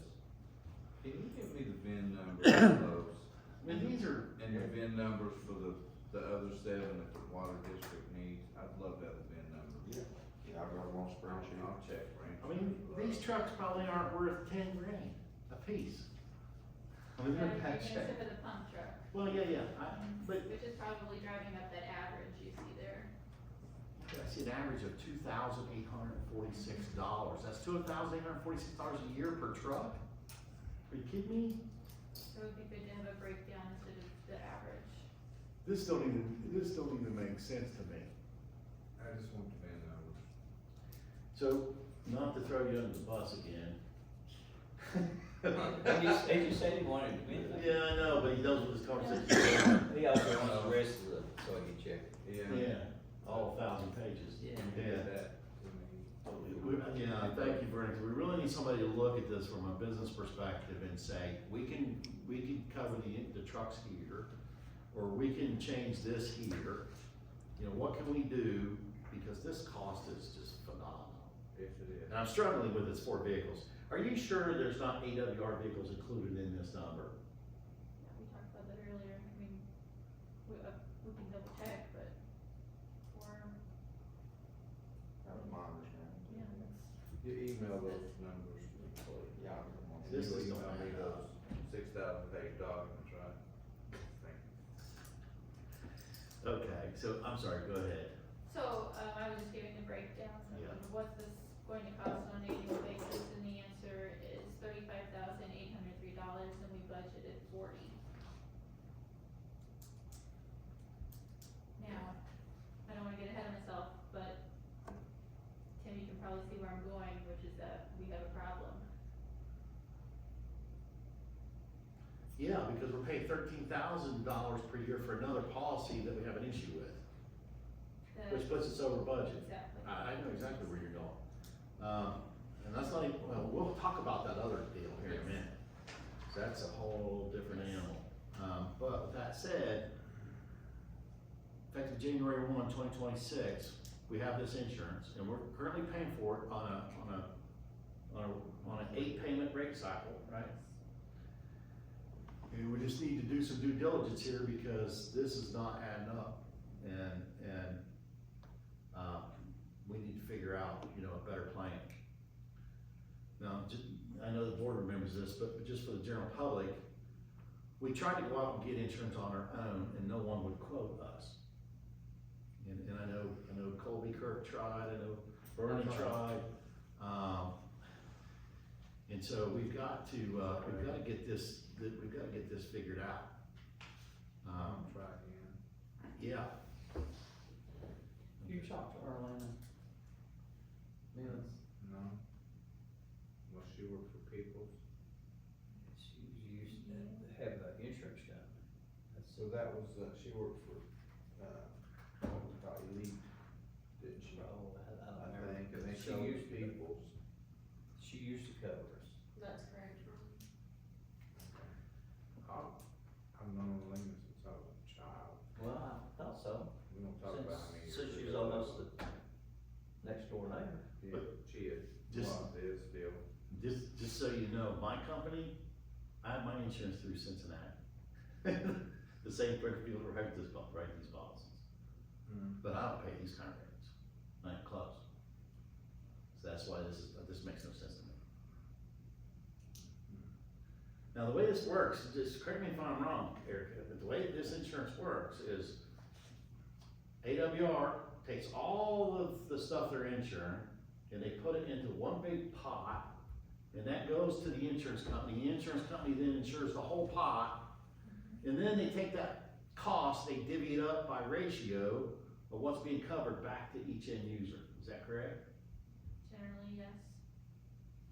And part of that is the umbrella coverage too. Yeah, so in theory, the point I'm trying to make is we should be getting a volume reduction. So in theory, if Vernon goes out and he gets these vehicles, auto insurance, for significantly less rate, then there's a problem with the equation. In theory, right? Yes, sir. Okay. Okay, so, I think there's a problem with the equation. Okay, alright, so we know what we're doing there. Is there anything else on insurance? On this particular? Not on this particular Okay. item, no. Alright. AWR update board on INS wastewater treatment plant insurance policy, so go ahead and, get everybody up to speed on what's going on here. Alright, so, this is probably new information for some of you all, which is that the district has a separate policy, for flood insurance at the INS plant. It's a policy that's been in place for years, it's really good coverage, it's, $650,000, and the deductible was something like $2,500. You have a copy of that policy? I do, yes. Can you send it out to the board members? Was this not shared with we I just don't put this know. out for us? Yeah, well, Your people. No, Hartford, one says assurance. I got a one page, that don't tell me anything. Not the full policy, no. I want the entire policy. So, Yeah. the coverage is, $776,000, deductible $1,250. So again, a good policy. So this was in the list of bills in January, correct? Was that the month that it was in the list of bills for, Yeah. it was approved for payment to continue, and, pay the bill to continue coverage through 26. We sent off the check, for that invoice, it was not received. We followed up with them, canceled that check, assuming it was lost in the mail, canceled that check and reissued a new check and made it priority mail. When was that? How much time was from the time we issued the check in contact with the time where you canceled the check and reissued another check? I contacted them about 2 weeks later because it never figured it out. We have the timeline. So my point being is, by the time you issued the check, and by the time they should have received the check, and by the time you determined that the check had cleared, the policy had expired. Yes, but there's a 30-day grace period. Okay, so 30-day grace period, so go ahead and tell us what happened in that. So, that second check that we put priority on was also not received. So in a phone conversation followed there, it was determined that these checks were not received because it was sent to the wrong address. The address we had in our billing system was their old address. They moved, they did not notify us that they had moved. And what they told us is that it is our responsibility to recognize that the address on the invoice was different. So, the broker was part of these conversations, and the broker advised that there's nothing we can do. The policy lapsed, and if we would like it back, it needs to, we have a new quote now to reinstate this policy. Basically, they have increased the cost by $3,000. And Vernon, that is through. Okay, so I'm trying to process this. So let me just step back for a second. This is flooded. When we had the flood, well, whether it be February or April, I'm probably thinking it was more April than February. Did we not sustain damage at the INS facility? We did, Okay. Did we file a claim under this policy then? not under this policy. Why not? I did not tell you why not. Okay. I do not know. So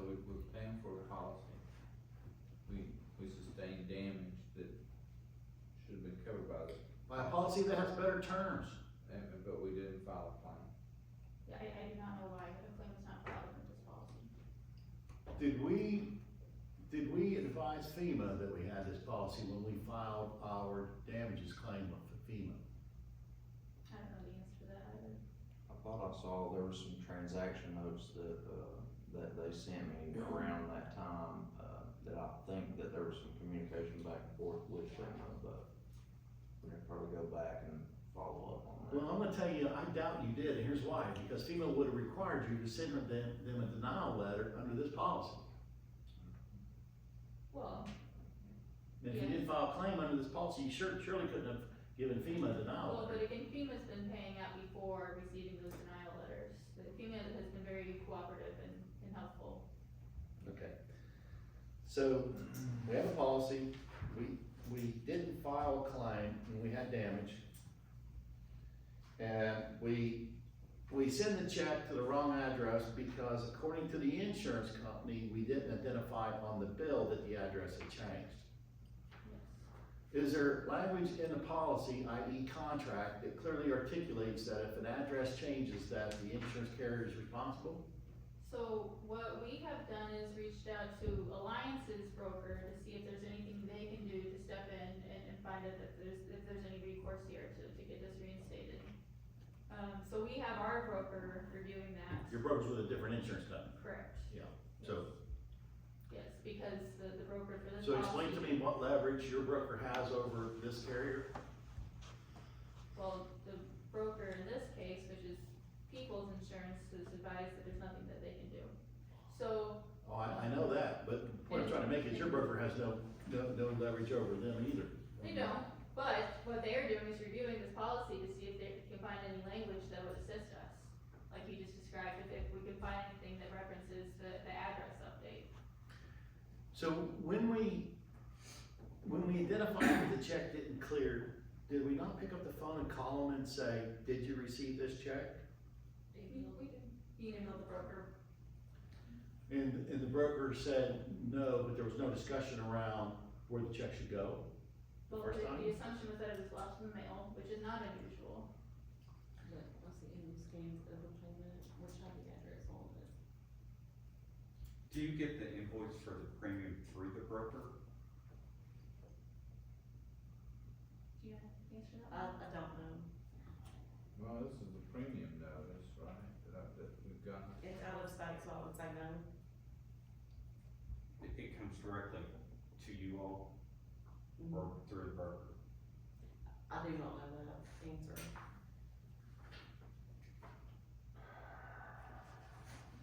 How do we get this? Who This re- is who the refers premium to? notice, right, you know what it is? Yeah, is that the new one, or is that the existing one? So this is the most recent invoice that we paid, to show you the difference between what the policy was and now that it's lapsed, what it is. What was being it proposed. before? So this is before, Okay. and now they are saying the amount is $16,000. Who's that at? It says, it's the Hartford, it's a different, Do I have that? This is. Here's the amount that is this the new one? Yeah. Submission. That's to the Hartford. and This that's is the- Hartford, it's Assurance, it's American Bankers, it's People's, No, they it's want 16,000. All the Policy same. Bankers. It's a conglomerate. So of it's companies. an additional $2,661 that they're saying this policy cost. So again, we have our brokers reviewing the policy to see if there's anything that they Well, can let me ask find you a that would question. assist us. Okay. What does your contract say? Your contract with us? That's your responsibility when there's insurance claims and issues and how to address it. Do you know? What my contract says as far as Yeah. insurance claims and issues? What your contract says specific to what's AWR's responsibility to manage the district's insurance and claims and policies. I don't know what it says. Okay, you need to look at that. Because you have an obligation to make sure that when we have a claim, that that claim is brought before this board understands that claim, and that those claims are filed with the insurance company. we suffered a loss, and AWR did nothing with this insurance company. Under the best policy we have. Is that a false statement? I do not know why it was not filed. If I wish I could tell you.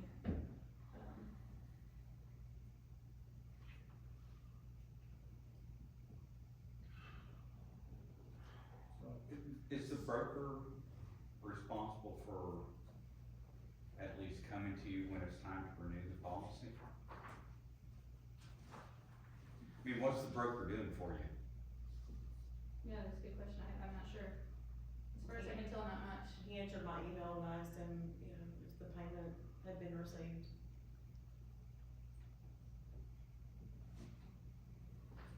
I mean, if they're your agent in procuring insurance and it's the renewal of a policy, are they still providing the service or not? If you're the one responding to the invoice and paying the invoice as opposed to going through them, are they doing anything for you? To me, a valid question would be, what was their responsibility with respect to renewal?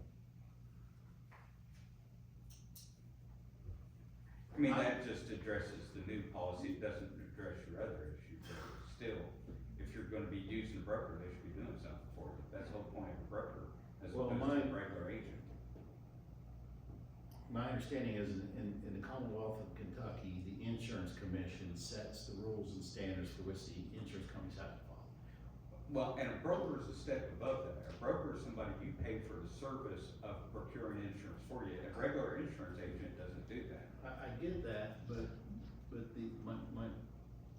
my point being is, and my question is, and I don't know the answer, is under the Commonwealth insurance requirements, what's required in the scenario of when they change addresses, for example?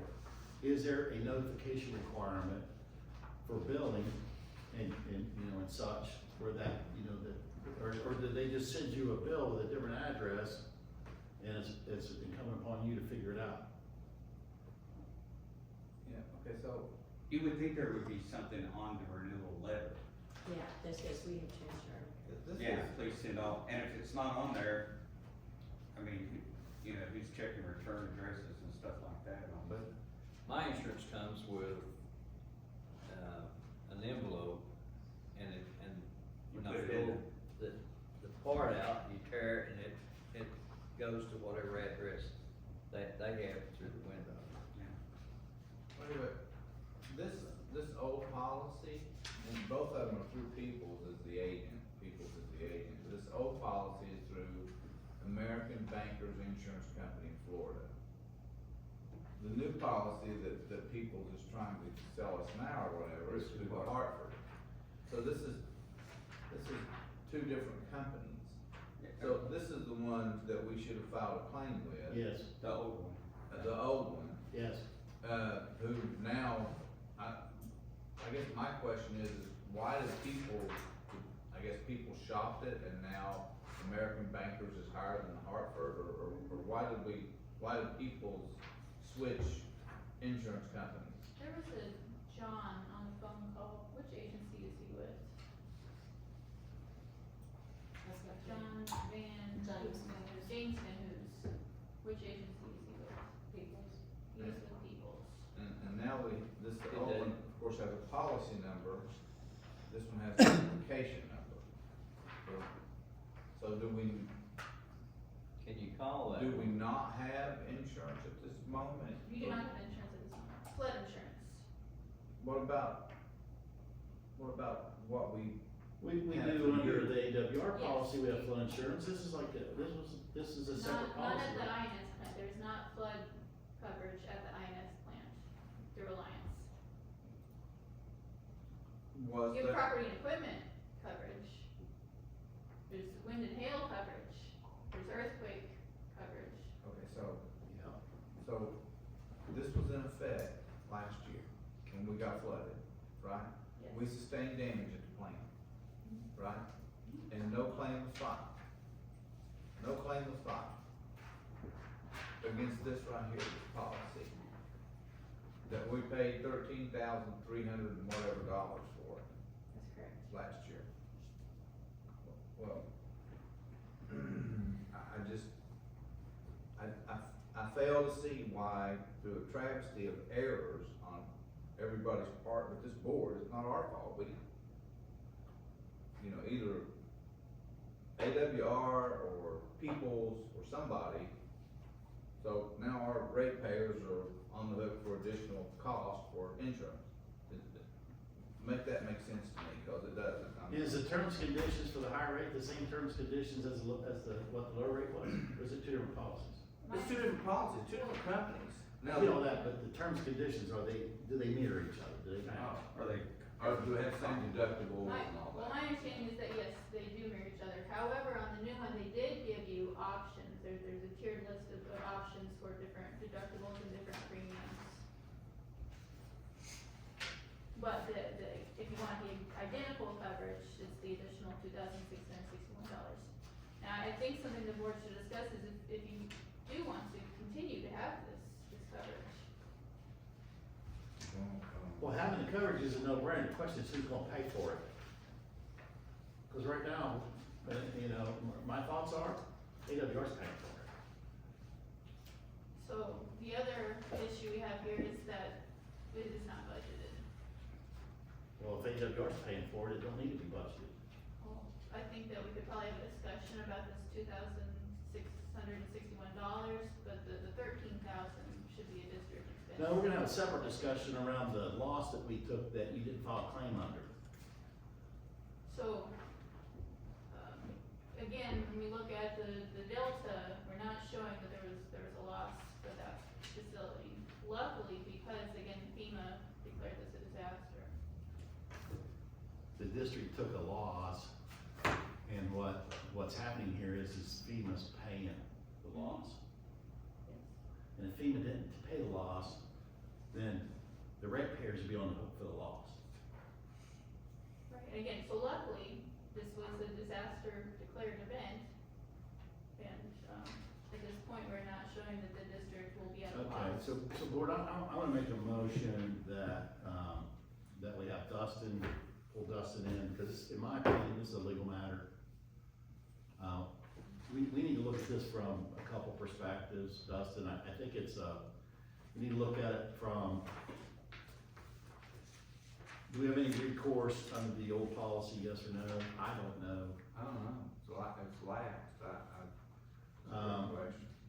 And then the other concern is do we have any recourse under the fact that there was no claims filed against the policy for when we incurred a loss prior to anybody paying?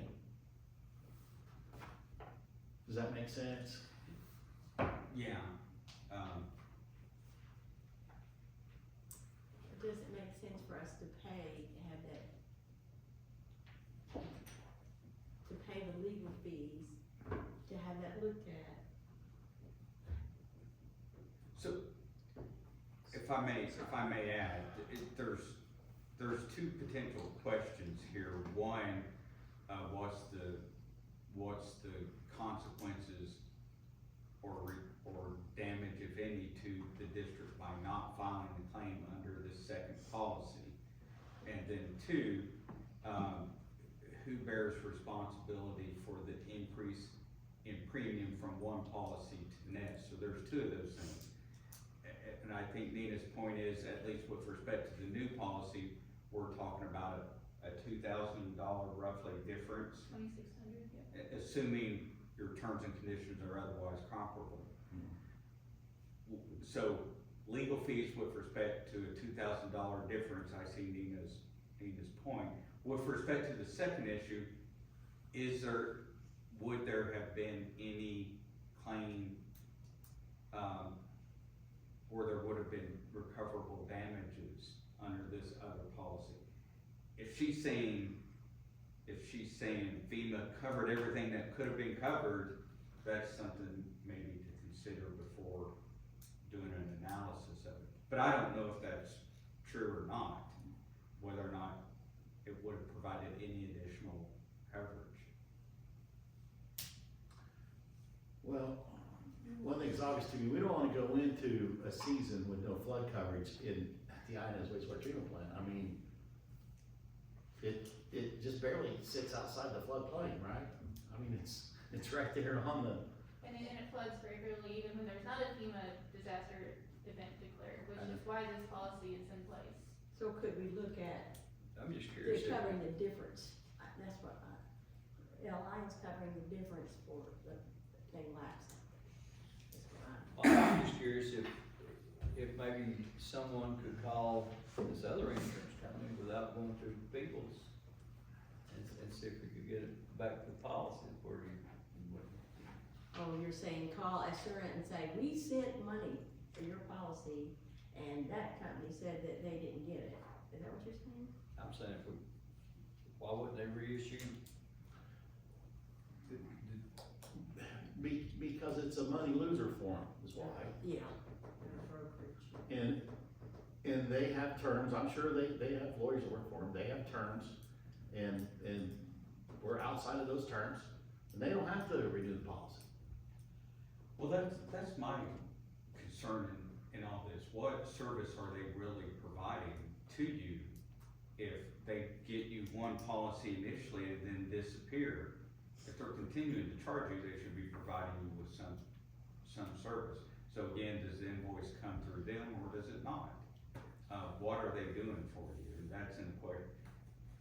If I were Alliance's counsel, I would advise them to have that discussion with the broker. And so, why did AWR exclude the INS plant from the policy originally? Because we've always had this policy, or because, I mean, why was it excluded originally when we got flood insurance under the other infrastructure? I don't think it was excluded, it's just that since this is in a floodplain, flood insurance was not available under our policy. So if you look at that table, it references which sites have flood coverage and which ones do not. The majority do not have flood coverage. Yeah.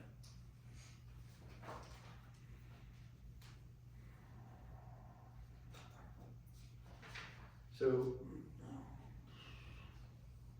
in my mind, how does AWR, what are you doing to, what are you doing, what are you proposing to reconcile this? So, we have our brokers reviewing this policy to see if there was anything that the other brokers missed that we could come back in and try and get this policy reinstated. That's what we are working on right now. And in the meantime, it's just a matter of the board, do you want to continue to have this coverage? And if so, I think we figure out the $2,661 later. Well, there's no figuring it out. Why should the ratepayers pay for your mistake? So again, if our brokers are able to find something in the policy that we could go back and not have this increase, that would be ideal. Well, but in the meantime, the ratepayers pay what we would have paid originally, and AWR pay the difference. And then if your broker works it out, then there's a refund. But if your broker doesn't, then you eat it. Well, right now, we need to pay, we need insurance. We need insurance, but we should only be paying the $13,300 and, renewal coverage, $13,343.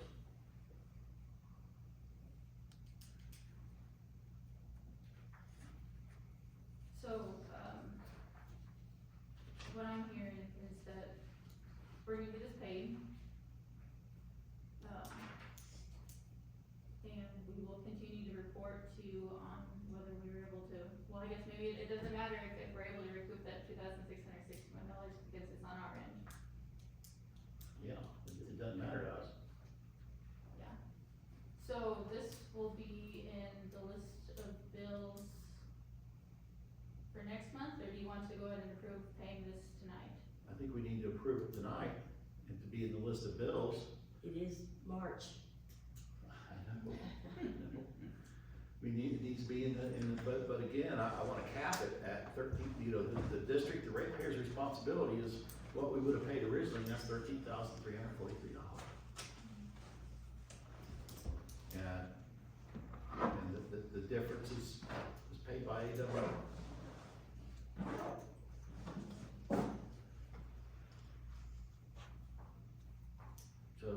motion on that board? I'll make the motion. Do I have a second? I'll second. All in favor? Aye. Motion carries, thank you. Whew. Consider motion to use remaining FEMA Cat B IGA funds in the amount of $10,500 repair Troy valves at the Tug Valley wastewater treatment plant. Colby, can you address that, please? Yeah, this is the funds that we were talking about earlier, you know, district has already spent these funds, we mentioned it a few times.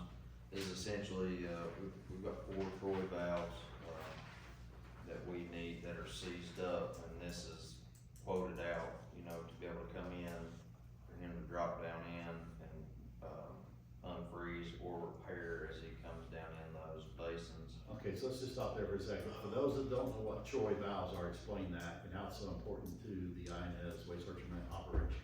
Yeah, well, this is just different ways to be able to transfer flow from one place to the other, essentially, and that's a key component.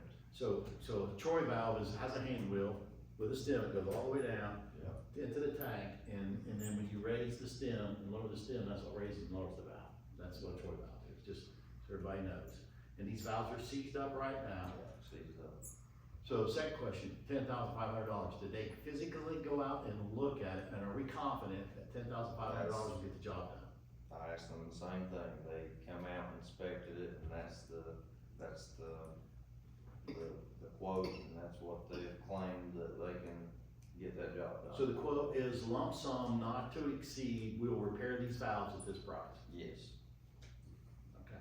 Cause, I asked them the same thing. okay, so go ahead, I'm sorry. No, that's essentially what we're trying to, you know, these are the remaining valves that we need operational to be able to battery plant and be able to properly operate. This is gonna come out of Cat B money. That's right. So board, do I have a motion to approve this, repair? I'll make the motion. Do I have a second? Second. All in favor? Motion carries, thank you. Consider motion to convene in a closed executive session. I don't think it's necessary. Any guest speakers? No. No guest speakers, all right, motion to adjourn. Yep. All in favor? I'm not even on board. Motion carries, thank you.